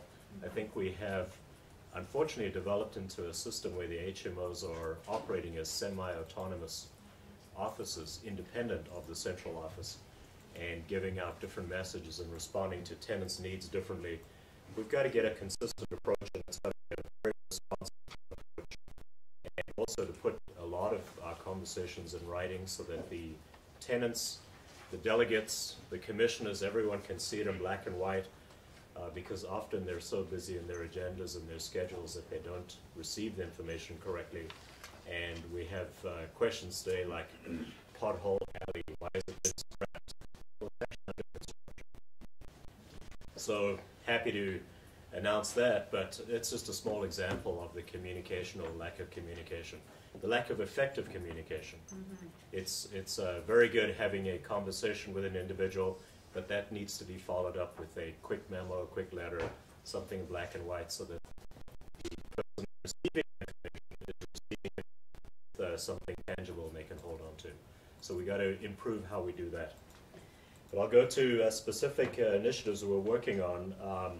I'll go through them, listing A through, well, it's a long list. Well, and Mr. Jugel, we've got, I just want to acknowledge we have one of the agency commanders, Olin Kiyomi, here with us today. So thank you for being here with us. And if we could, I know that you've been here most of the morning, so I'd like to invite you up here if you want to come sit with us, just so we can hear you from the commissioners that are on the phone with any questions you might have. But Mr. Jugel, if you could maybe speak to some of the progress we've made at RDC meetings with those things, and maybe address any questions that Mr. Kiyomi might have. Certainly. Good morning, sir. The Veterans Housing Plan, as mentioned, we did attend the RDC where we announced our final iteration of the plan. We're going to provide assistance to homeowners in the amount of $10,000 for existing tenants, and assistance to the renters in the amount of $50 per month as a reduction in rent from their rent obligation. I think our discussion centered on us only serving 153 veterans. We want to extend that many-fold. We want to get up to 400, 500, 600, and perhaps into the thousands as quick as we can. Our focus is not to deepen the subsidies to the existing 153. It's to broaden the subsidies to include many, many more families, not only low-income families, but try to extend that program into moderate and upper-income families as well. That was the discussion. I think that message was well received. The criticism we got, rightly so, was that we have not communicated effectively with the commanders, with the veterans groups, with individual veterans, and with our HMOs. To that effect, we're having a meeting at Twin Arrows, on Thursday, where we will discuss with all the staff the exact details of this program so that they can provide effective information to veterans. We will have handouts, we'll have written information to provide each office so that they can hand those to veterans as well. We've invited the commanders, and we're very happy for them to attend to hear what it is we're saying and how we're packaging this message. And we're going to go out to each HMO and meet with as many of those 153 veterans as possible and potential program participants to explain to them what it is NHA is providing in the form of assistance and subsidies to them. So I think a one-on-one meeting is going to be very important so that the veteran can hear from myself, from Mr. Tooley, directly what exactly we're providing and what the nature of the program is. This information has to be corrected, but it starts with NHA all being on the same page. We all have to provide a consistent front, a consistent message, a consistent set of answers to our veterans so that the confusion and the frustration is eliminated. So we're happy for you to attend. We invite you to that next week. Well, I'm here on behalf of all the veterans within the 5 agencies. My chair is in the Shiprock agency right now. So yesterday, the Veterans Advisory Council met yesterday, and we discussed NHA as far as the report given to you when you went before Resources Development Committee. The veterans are not happy, but we did explain or try to explain to them that this is something that's beyond our control. It's something that's not funded as far as with NHA. And that the program itself has changed. What's been put in. There's no buyers that are coming into play as far as Navajo Nation, Veterans Trust Fund monies and so forth. There's no way to supplement money that's being lost by NHA. We did tell them that the major loss is not that great. The goal is to help all that reside in NHA housing. We don't see if we're seeing costs as far as you paying $900,000, $800,000 rent. We don't foresee that. But to better explain, we did emphasize the training that's going down there on Thursday at Twin Arrows. But a lot of memos and letters pertaining to October 23rd. In that memo, they really emphasized that. I believe at that time, on that memo, October 23rd, from Roberta Roberts, the 3rd paragraph did indicate that any prior approvals will be honored. It did say that in there on an October 3rd memo. So veterans are asking, is this still good or is it not good? Or are we starting all over again? Because we had 2 of them there at the meeting saying, I was one of the first ones that when this program took hold with the HA, now it sounds like I'm not going to benefit from it. But the memo here indicates that it says here on after. So people that were approved first time around, I'm good, right? Or you're saying right now that it's across the board, everybody is going to have to comply. So there's kind of a miscommunication as far as notification. The ones that are approved from way back going to be okay, or is it from October here on out that we're going to implement this new system? So there's probably the clarifications that a lot of those veterans need as far as the ones from obtaining or living in NHA housing. The other thing too that was brought up was housing buy-in. We did talk about how much money does NHA need as far as do we need to dig into our trust fund, which has accumulated $153 million from the last report by Budget and Finance Committee of the Navajo Nation Council. So is this going to become an annual basis to where we have to take out money from our trust fund?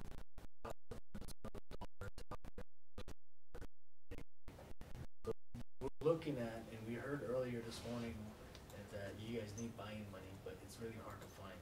So we're looking at avenues to where legislation will probably need to be drafted and set forth and have money taken out of our trust fund and put into NHA. At least that was a discussion with Mr. Elton Joe Shepherd not too long ago with Chairman Hale. So, but those are avenues that we can look at as far as Navajo Nation maybe cost sharing with us and so forth. But these were active discussions yesterday that we had, and this morning before Chris called me back. So that's where we're at. I think we too was that veterans were saying, new veterans like myself, they're saying that, well, I don't want you to pay off my whole home. Is there any other ways that I can get a home with NXA? I don't mind paying. It's kind of like a demographic of older veterans saying, yeah, years, I need a home. I want a home. But veterans that are Desert Storm, Armed Forward are saying, well, I'm okay. As long as you provide me a home, I don't mind paying. So it's just the opportunities that are there compared to the demographic from the Vietnam era on back. They're saying, well, you know, I'm entitled to something. So, but those are things that we're looking at right now. But it's kind of hard because we got criticism yesterday saying that it looks like a program with NXA is going to be across the board. But that's not to say that you're not going to get help. So we're trying to fan out the flame here and trying to keep everybody calm. I don't want no protest marches at NXA. We don't want that. So, hear the plan first before, you know, let's get everything clarified. So that's what we're doing right now, and we're trying to put that message out there as of today. It was mentioned over there at the pinning ceremony in Shiprock that's going on right now. So that message was conveyed out there saying that there's a training going on in Twin Arrows on Thursday. So hopefully if we allow us some clarification first, and we'll move forward, and these are some of the plans that we're moving forward with. We do have legislation going in, hopefully by fall session, this advisory council that everybody needs to recognize as of now, as far as representatives or leaders representing veterans across Navajo is going to be turned into a commission. So we're going to be probably operating just like you guys, and with certain powers and authorities to represent Navajo veterans. So that's just a heads up of things changing and so forth. We're changing here at NHA too. So, but the main thing at RDC, I think, was that the communication gap. Mr. Tui was there. I believe you guys sent one of your vice chair there. I think it was Elton Shepherd, and I just got talking to Walter Phelps outside. Was the communication gap? And who do we get the information to? How do we distribute it out? One of the main concerns was the HMOs. Take for instance, in my area in Tehachapi compared to Ganado HMO, a veteran would say, I got this information here, and then the HMO over here says, well, this is the information over here. Yeah. So different HMOs are giving out different information or no information. Or that's some of the veterans, that's what they're saying right now, and can we just get one answer? Can somebody just tell me one thing I need to do to get a house? So that's just pretty much where it's at. And can you simplify it? They said, because NHA gives us an application. So that's just the federal money process, but can you simplify it to where we can understand it a little bit more, to where we can do it. Elders at that age, you know, they have a hard time filling out those forms. They usually it's their grandkids or their kids that help them fill it out. The recertifications, they're saying that technology's there for the younger, but for the older, you go by the PO box and so forth.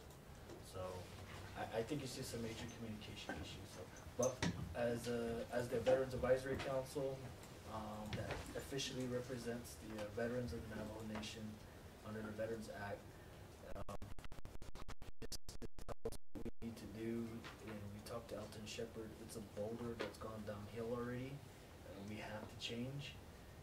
You guys will learn how to adapt. As you guys heard, there's no money out there to help supplement NHA. So let's give it a try, see how it goes. So that's pretty much the consensus of what we're doing right now. We'll support you guys in your decision, but in return, communication and partnership will be greatly appreciated on behalf of the Veterans Advisory Council. Sure. Thank you, sir. And just what I would offer is that you're right. We have to do a better job at communication at our HMO levels between the central office and not just with the veterans either. It's system-wide with all of our issues, and the communication is key at all levels, up above us and below us and side to side. all of the communication that we have needs to be clear and concise, and everybody has to be operating off the same information. That's what I think is going to be helpful for next week in bringing our team together and making sure that we're going to have that unified message.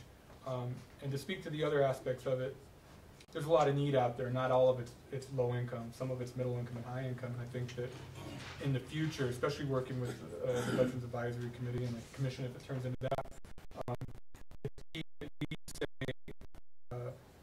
the ways that we can help each other, and that at the end of the day, we could continue to work with each other and make sure that we create programs that help put veterans to work, because we have that ability, like with force account type stuff, and in particular, programs that help put veterans to work and help bring self-sufficiency into the realm of things. And that was the other thing I talked about earlier about if we just deal in low income and that's it, all we're creating is dependency and stagnation. We need to help all of our NHA, not just veterans, but all of our NHA tenants and home buyers move into the next levels if they want to. Sometimes that's down payment assistance and financial education and those types of programs that we can help people ascend to the next level of housing and self-sufficiency, and that plays a key role. And I think that we have a big opportunity to work with veterans because they're well trained, they're knowledgeable, they've seen the outside world, and they can adapt. And those are all the key attributes that we need from a workforce. And so that's why I say that there's a lot bigger things that we can do to help the veterans, not only with just housing, but even economic prosperity. So I appreciate your time here today, Mr. Doolittle. Thank you, Chairman. Board of Commissioners, if I can just point to this here, and this was an excellent presentation. Our challenge is to take this $32 million and create $100 million worth of housing. So every initiative we do, we're looking at leveraging. How do we get additional funds? We can put in X, but where can we get the rest of the money from? So in everything we do, we're mindful of extending that budget.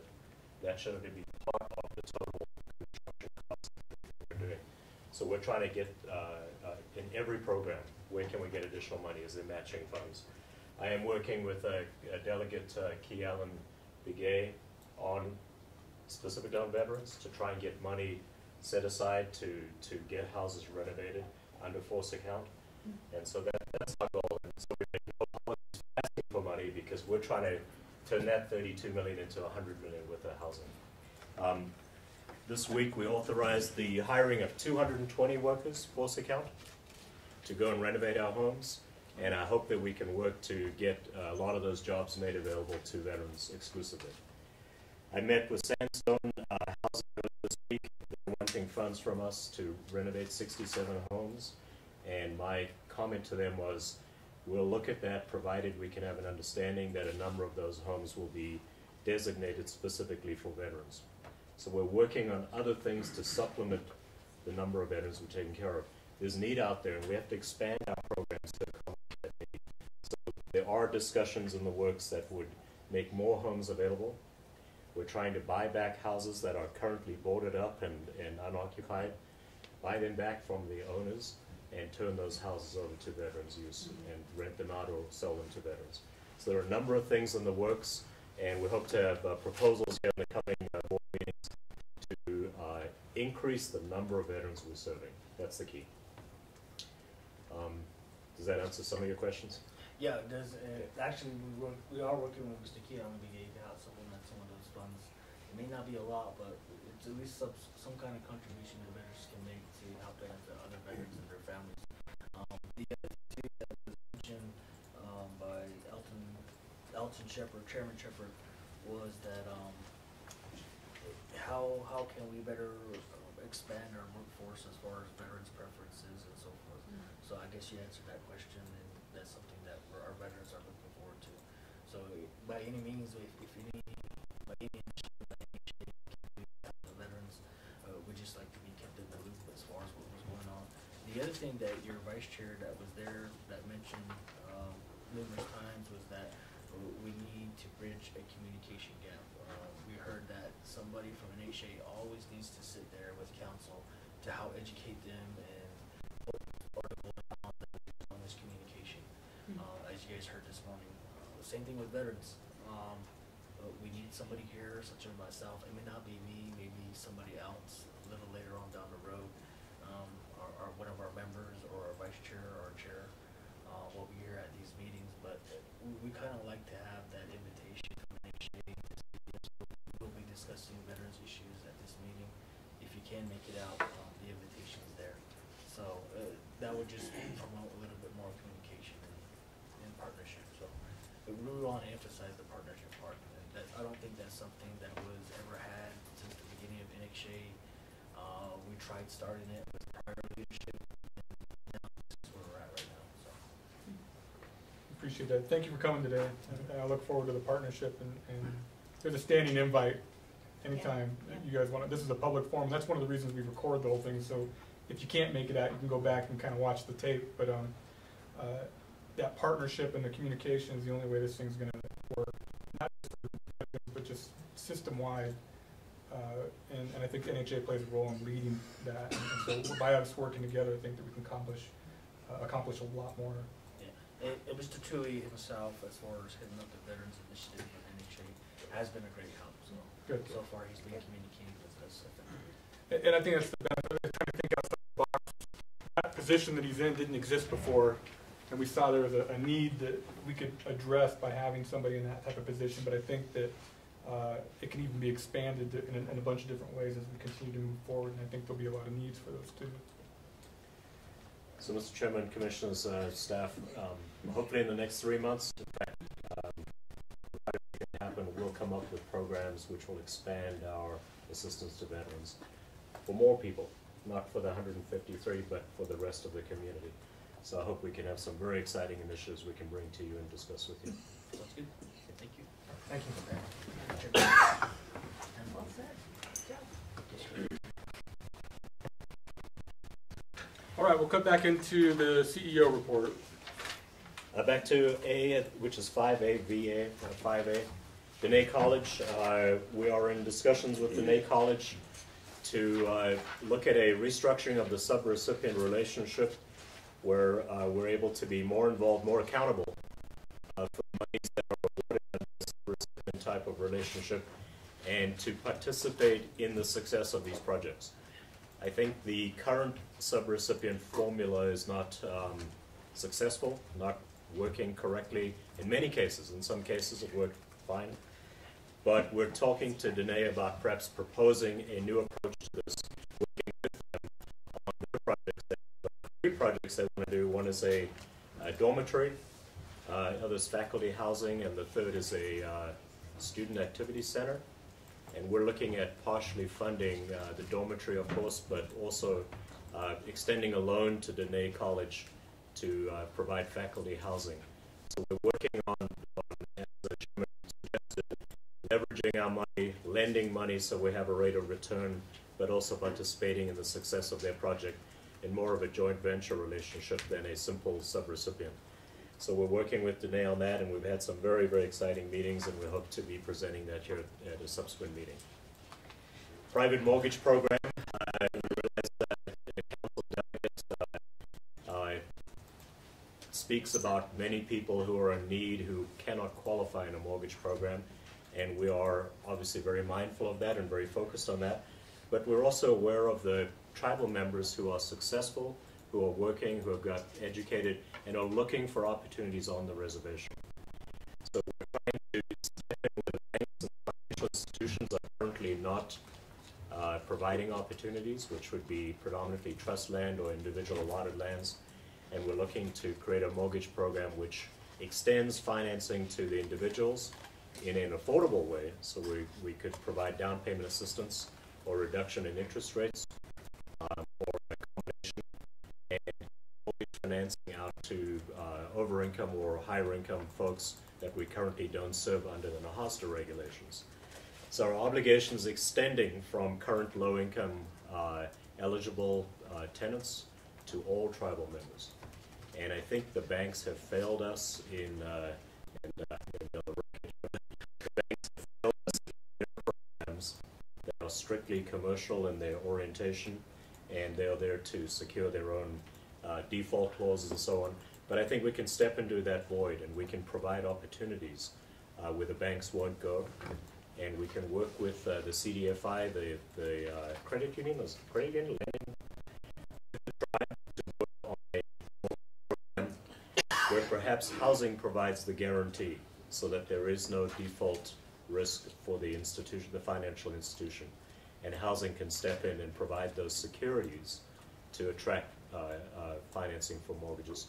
So hopefully at a subsequent meeting, perhaps October or November, we'll be ready to propose a program for next year to start mortgage financing.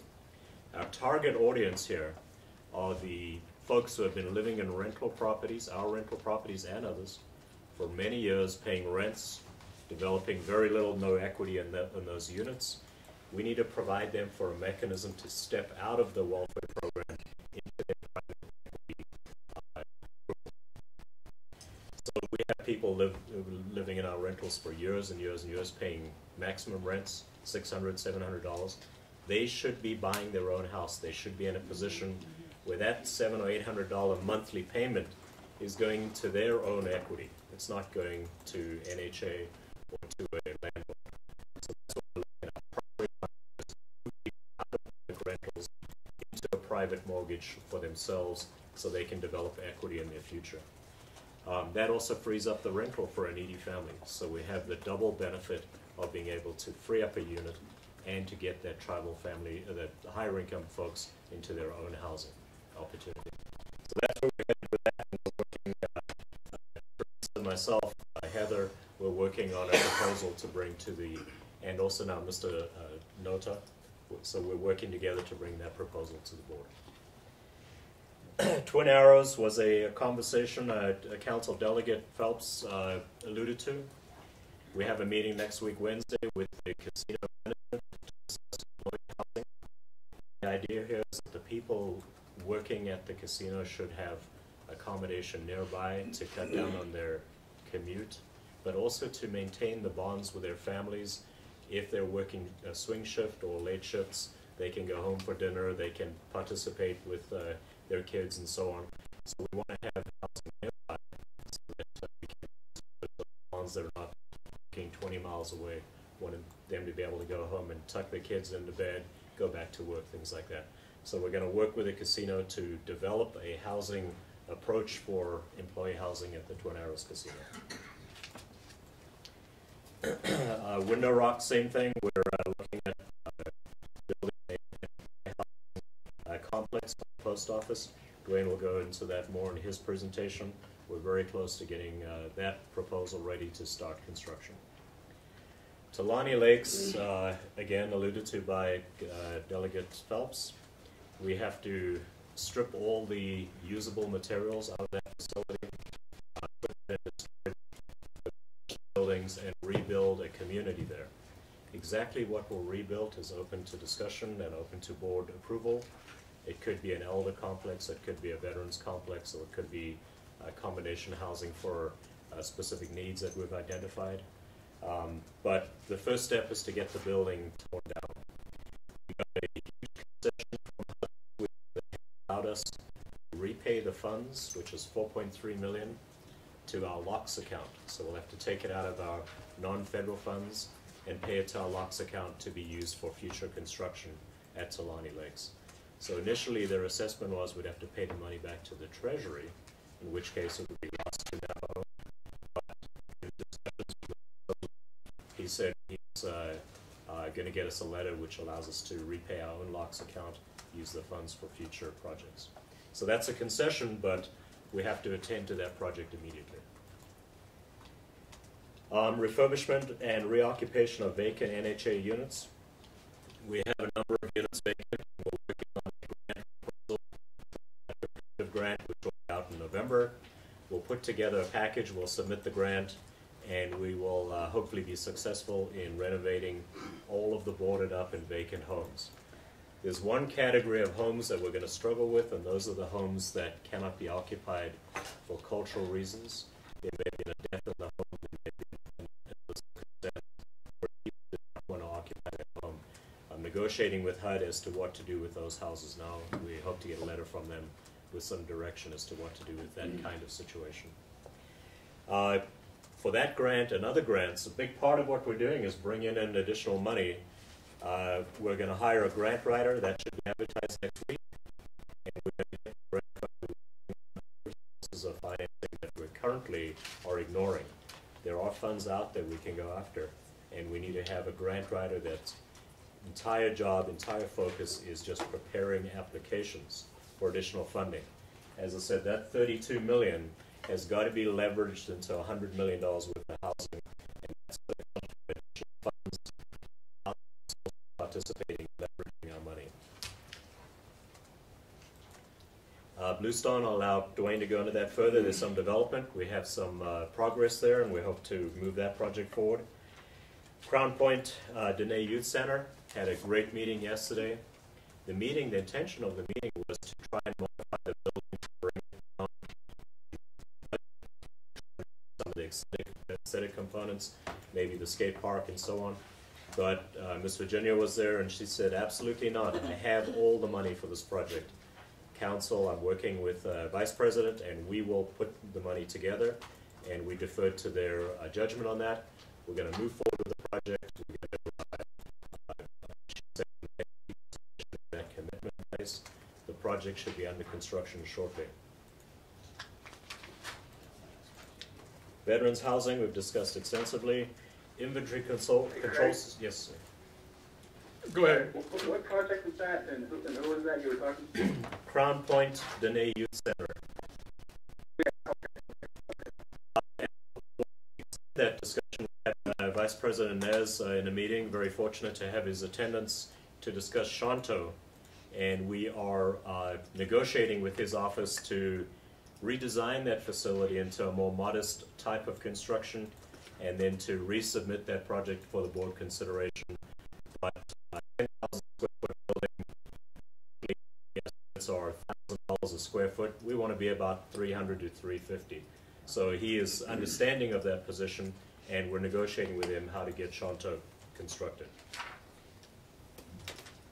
Inventory control system, we were all at the HUD meetings this week.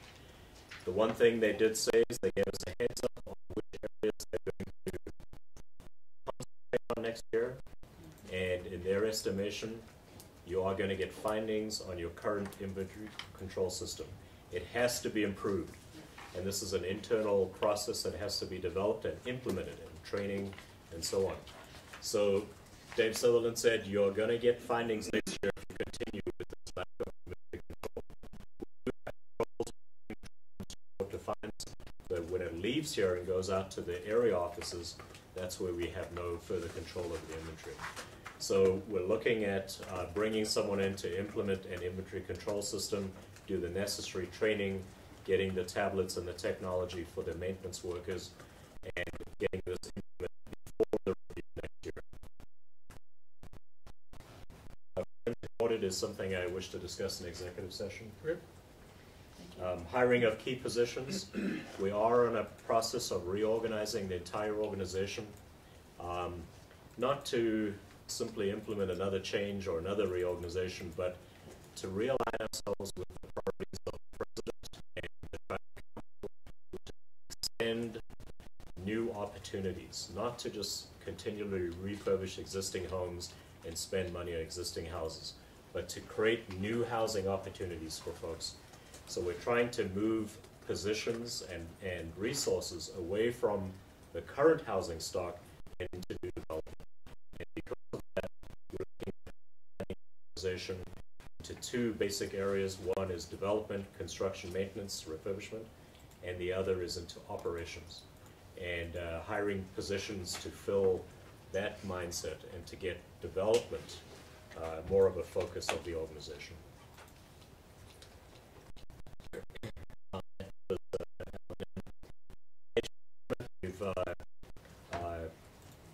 Are about to request an amendment through the RDC, and that is to include Talani Lakes as a demolition and reconstruction project.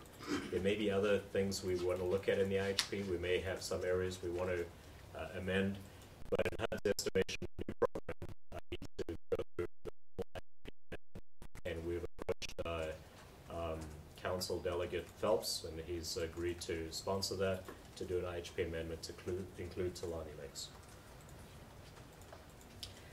Transferring MIPA, this is it's a big process. What we have to do is get with our homeowners and which is to change them from the old HMO contract and into a lease purchase agreement where their payments are going to equity in their homes, not being put into MIPA accounts. And part of that as well is to bring in an accounting technician to work on the calculations necessary to move MIPA from MIPA accounts into payments. So that's an internal process in the accounting department, and we're discussing bringing in someone who has knowledge in that area to move that $29 million out of MIPA and into non-program income.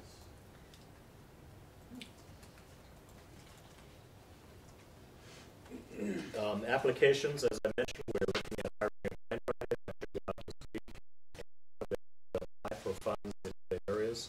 Tax credits would be one, veterans housing would be another, USDA is another, ICDBG, and so on. So we're planning on submitting a number of applications that supplement our development funds, and that's going to be a focus on the next year, leveraging that $32 million. That's the goal. Thank you.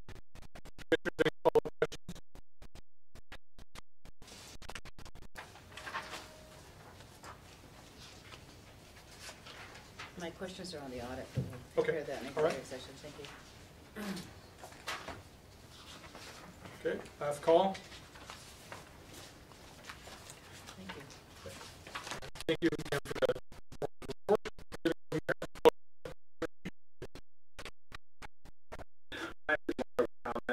Question. I just wanted to thank the team for the transition we went through and everything that happened over the last few weeks, and certainly there's a lot to look forward to. And I've had a couple kind of preliminary talks with Craig and about how we're going to organize real hard.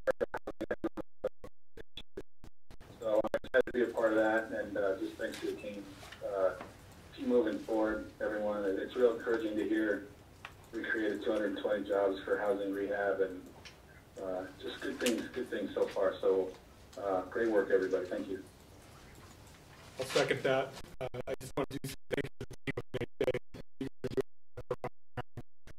Obviously, we're trying to create a new vision for what we're going to do and how we're going to play a role in the housing market, and then on top of that, the economic development of the Navajo Nation. But the changes that we're making now are going to pay off tenfold in the future and maybe 100-fold.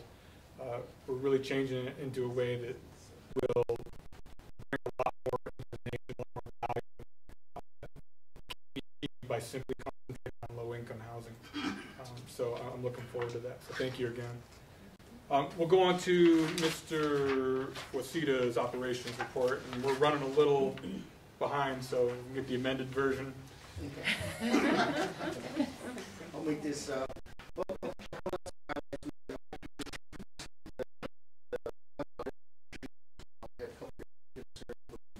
prior to them leaving. So that we'll wait for their draft monitoring to come back to reply or give whatever they need for requesting. The other areas that we worked on that I highlight, one of the things that with Mr. Frankie Lee and efficiencies, how do we get that? So what we're back in July, I put a moratorium in place. I'm anticipating this month that we issued a release and lift the moratorium, but looking at more planning, saying what are we going to do outside of the whole 15 field offices that we're looking at with financial literacy, credit counseling program. One of the things that came out was that looking at within housing services, creating some type of learning center or a library at some of these selected areas, like a pilot project using housing services money that can enhance self-sufficiency with maybe doing the GED programs after education programs. So that's in the mix now because we do have some units that are operational.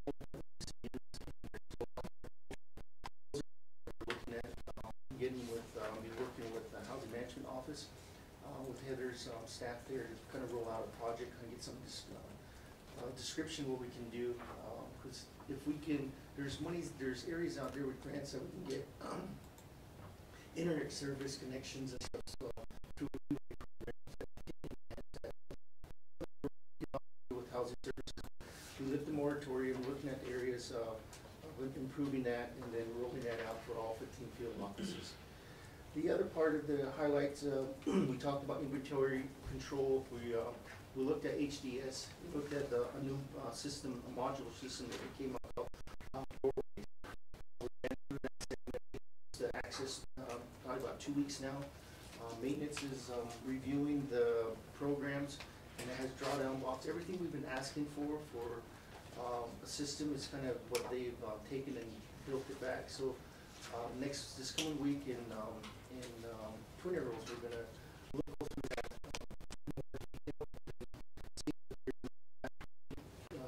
Mobility to that we can use that for field offices for inventory tightness. So that's going to we're working on with Kathy's office.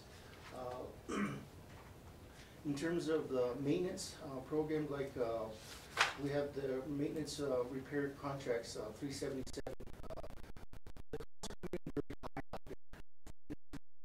Looked at them, so a recommendation. Well, we're going to pull out to bring more people in out in the field office. We're going to look at bringing in the force account crews at the 15-minute field offices, and then stage them at different areas of renovation. So that's what we're rolling out now. Come October is the hiring process to get engaged.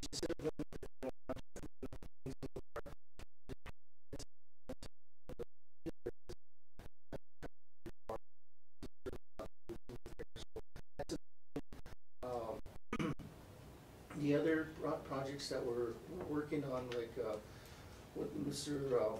Dougal was talking about earlier, was Whippoorwill Elderly Group Home. We've actually, those 3 Tamani Lake first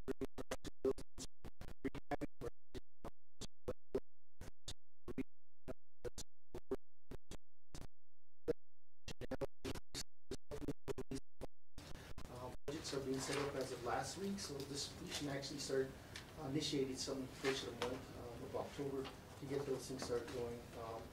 So those are one of the biggest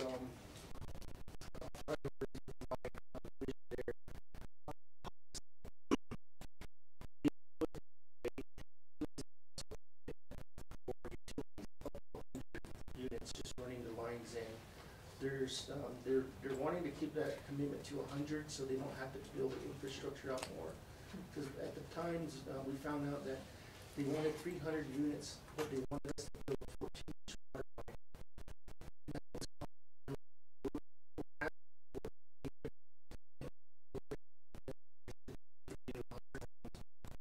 water supply there, but we just need to know that you guys are going to stay within that unit ratio, because apparently there's some lines been built out, but they haven't been turned on, because they're wondering if NHA is going to still build 300 homes.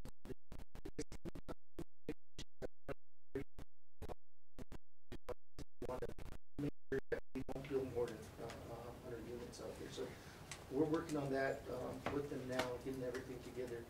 The other one part of this is we're looking at access restriction. There's a strip of property that's in there along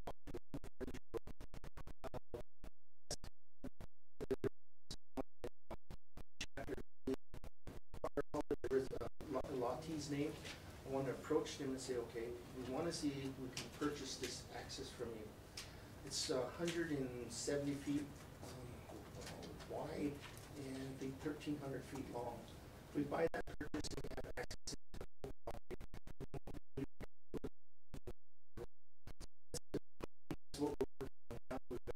So in this coming months, we're going to get this coming October, we're going to start scheduling meeting out in the hot chapter to identify the lottees and pull them together with the chapter support. So that's one of the critical items there. So the other ones that we're working on is site control.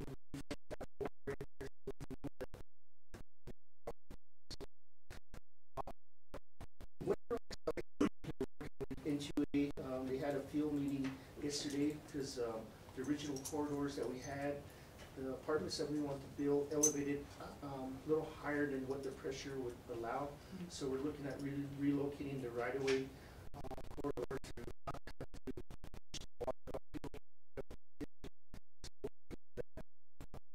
in terms of money, we have the planning's release of funds all set in place. We're working through to finalizing the scope of work to do the task order to get the preliminary design in motion. So that's all ready to go now. So we're good with the Winter Rock site. The 60 modulars, we have to kick off the meeting with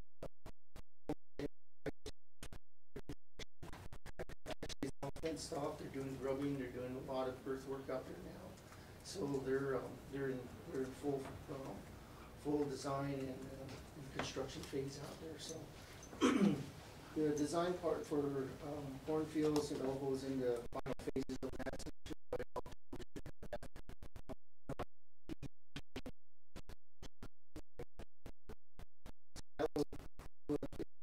in construction, HUD says that we'll notify them that our reporting will change from 1 month to every 3 months. They don't want us to start, they're going to get away from the 1 month reporting that they asked us.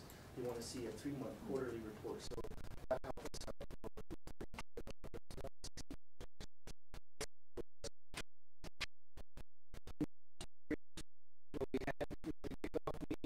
Everything's in full swing now. So that's under our Visol construction. We had a roundtable housing development discussion.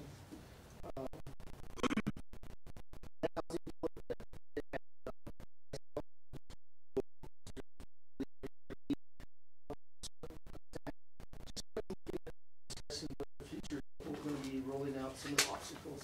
How do we address some of the utilities? Apparently from SWIFT to some of the projects out there, NTA is kind of the bottleneck that we're at. So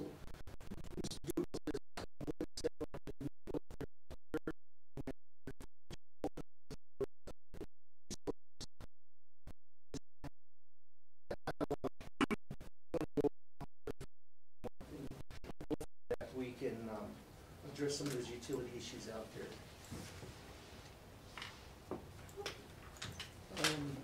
One of the big ones that we had in the last month, we had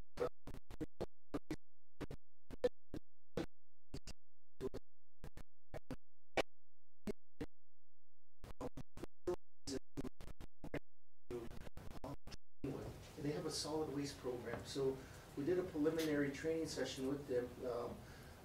No cost to us. They brought it there. They brought all the materials, all about solid waste. Household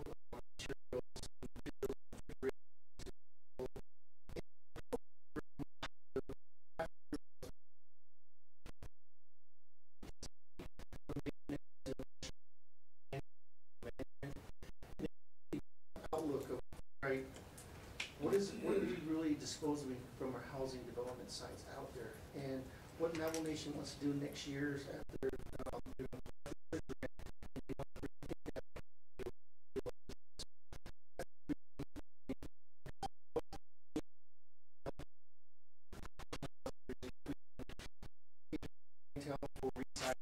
educate them for areas of possible contamination, say pouring household cleaning supplies down the sink can actually burn up your plastic.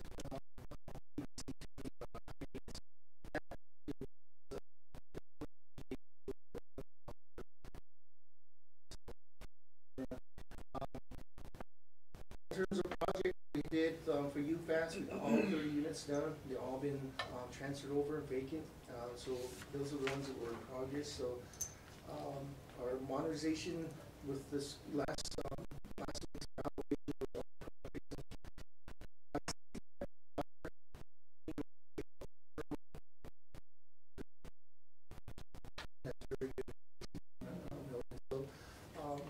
we're all on schedule. Last project we probably be completed is probably February. So we're working on the next batch of projects to roll in with some home ownership. So to end with the report, we brief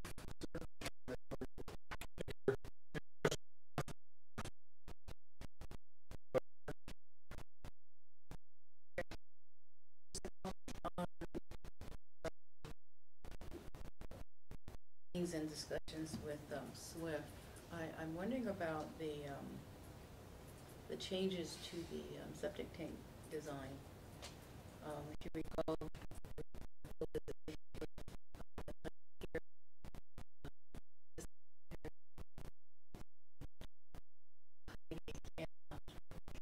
half their 1 acre lot was the septic system.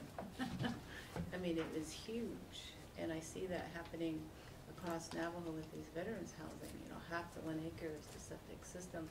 I'm wondering if there's a need to have some discussion with that.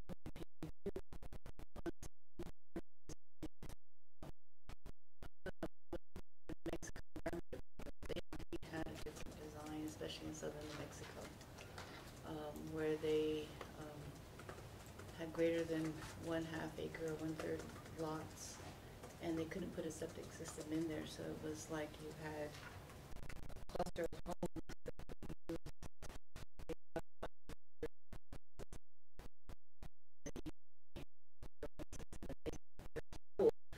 space. I was just, you know, taken aback by the new design, and they have 3 rows now, and it might as well be a football field length. I was just, you know, I know that those are the requirements based on geology and soil and stuff like that.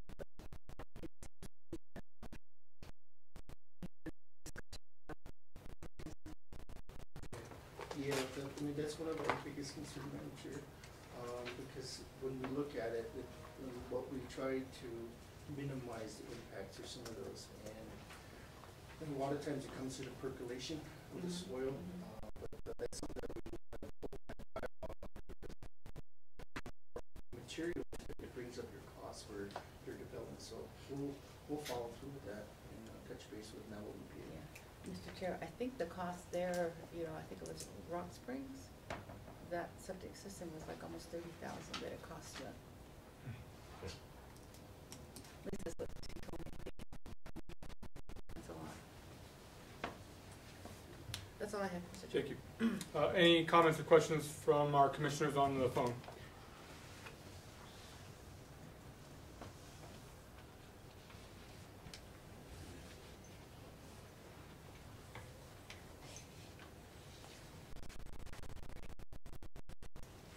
Seeing none, okay, Mr. Dougal. Mr. Chairman, Commissioners, Pothole Alley is under construction. It's under design for construction. Okay. So it's awarded to our VSO. Yeah, we have a kickoff meeting on Monday, or 9 o'clock Monday, kickoff meeting for design, everything. NTP, Mr. Dougal has signed all the NTP and all the documentation, so we're our go. And in terms of one of the questions that came up too about the former beneficiaries with the demographic study, we're actually scheduled to meet with Navajo Nation and Economic Development to team up and see what we can do together in terms of the housing and then the economic.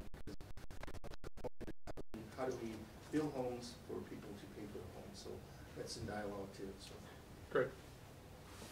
Commissioner Begay, any questions? Comments? No. Okay. All right. Vice Chair? Just a follow-up question on Pothole Alley. When are we going to see activity out into the city so that we can show that we're in motion? I'll know more after tomorrow, After Monday. Okay. Can get a schedule. Okay. Can we get a follow-up report on that through Mr. Dougal? Yes. All right, thank you very much. If there's no further questions, we'll go ahead and move on to Ms. Cook for the admin.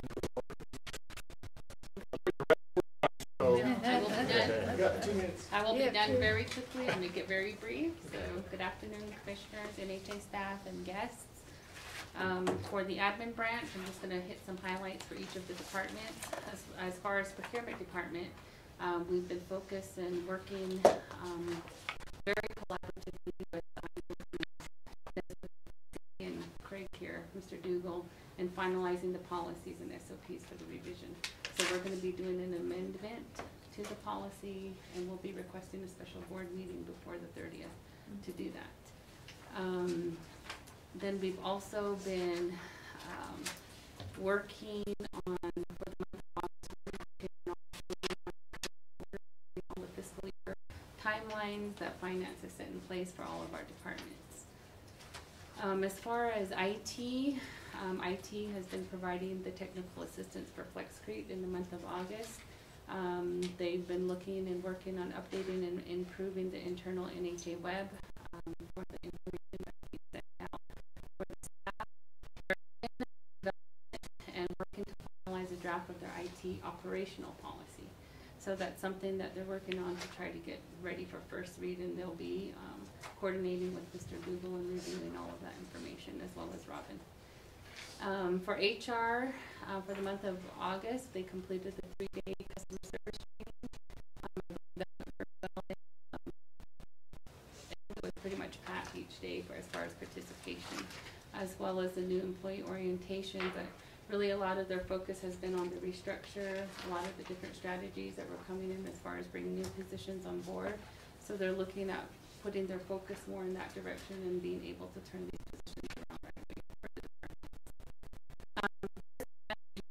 Right now, risk management is going through a solicitation for insurance broker. And so just within the past month, we've been working very closely with Robin and Mr. Dougal and getting that all situated and how we're going to move forward with broker services for NHA. They also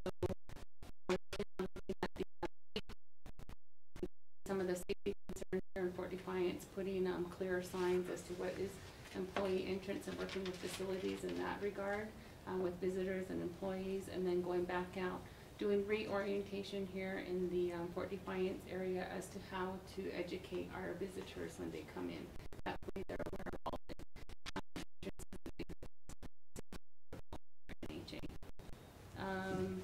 Facilities and Fleet Management Department, Dwayne already touched up on the solid waste training.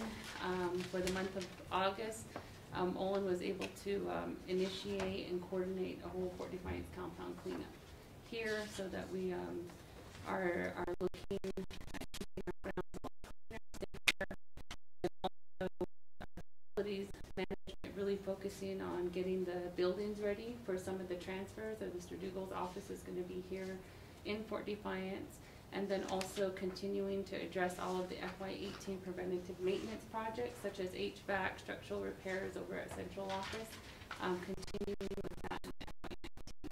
So they've been working very closely with clients, able to move some of those things forward, and then now bringing it to procurement here pretty soon. So as far as updates, that is what I have for each and all the departments. Okay, thank you. Any comments or questions? We'll go to Mr. Dougal first and to the Commissioner. Mr. Chairman, Commissioners, just to elaborate on risk management, we found that there is an analysis of risk in 91. So we're going to do an analysis as to whether that $2 million premium we're paying for our risk pool is comparable to what we pay for private insurance. So we're looking at that. Okay. I think it's about time, since the first Bush administration, we should probably take a look at questions. I have a couple. Okay.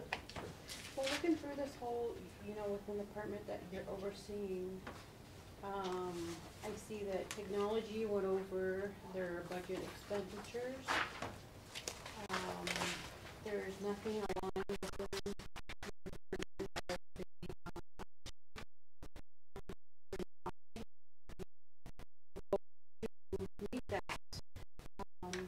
As well. And then I was taken back by the number of work orders that had been completed for the month. And we do have, a lot of units out there. 14 work orders completed. And you have an analysis of how many work orders we get a month, and this is under Ronald's maintenance manager's report. How many work orders do we get? And looking at 14 orders,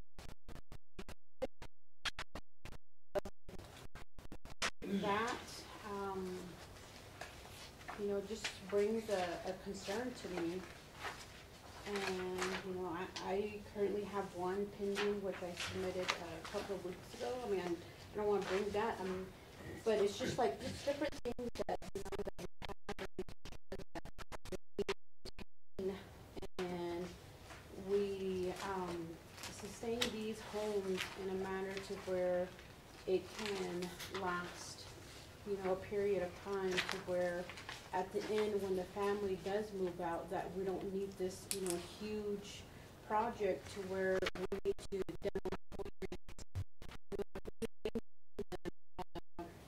the request of the tenant, then, you know, it'll at the end cost us a lot less more to do so.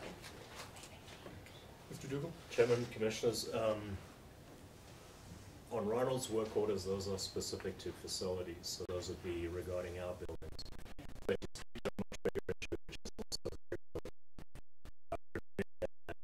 setting and training our maintenance staff, because we're not meeting our work order capacity right now. In fact, in some cases, we have workers doing 3 to 5 work orders a month. They should be doing 3 to 5 to 8 a day. So we're looking into that issue because that's a very relevant comment. On that,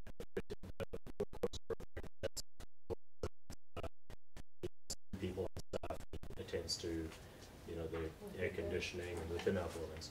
But the whole work order issue is a huge area that Mr. Willetta is addressing.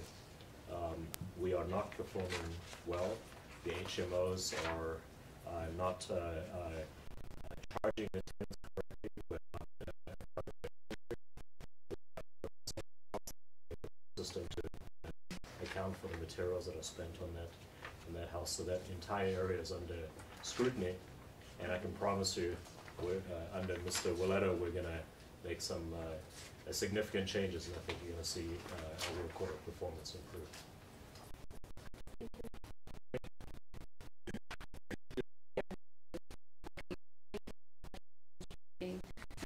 To the 2018 Indian Housing Plan. When I was taking a look at Mr. Benali's workload, at the time there was no direct project participation in regards to an actual IHP project. But for each of the departments, if you look in the 2018 Indian Housing Plan, P&A budget, and then also for procurement, it would be the support in all of the projects that are coming through procurement in order to get them awarded. And then for HR is the filling of the positions for all of the departments in order to meet the IHB and the goals set out for this year. So I was pretty vague on this and the departments updates are there. Thank you. All right, thank you. Madam Vice Chair? Thank you, Mr. Chair.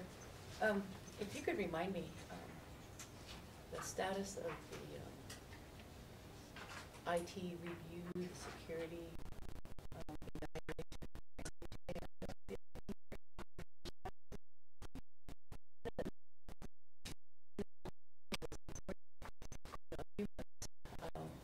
progress.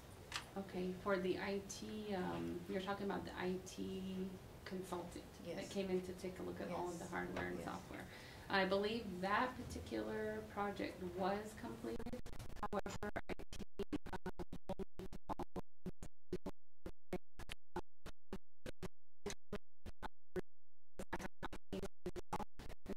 the final report.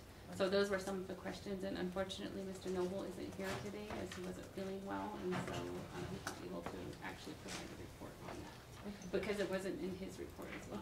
Okay. I'd like to see it. Yeah, if we could get a follow-up that for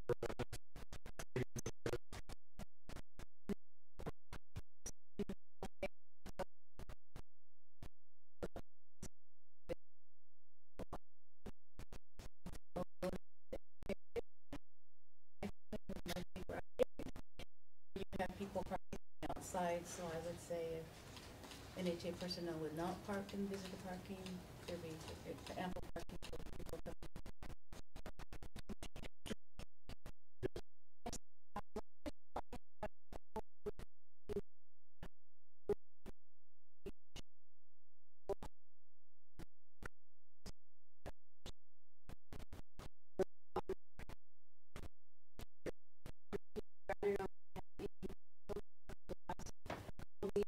You know, we had a really bad one in Navajo, and the last time we reported that there were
Get a motion.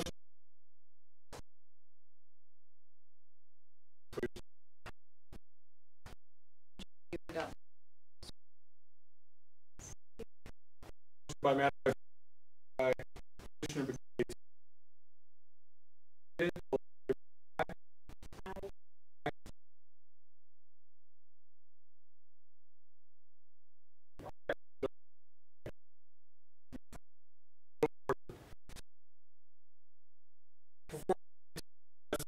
Six, keep on a very tight 30 minutes so we can get back up and going.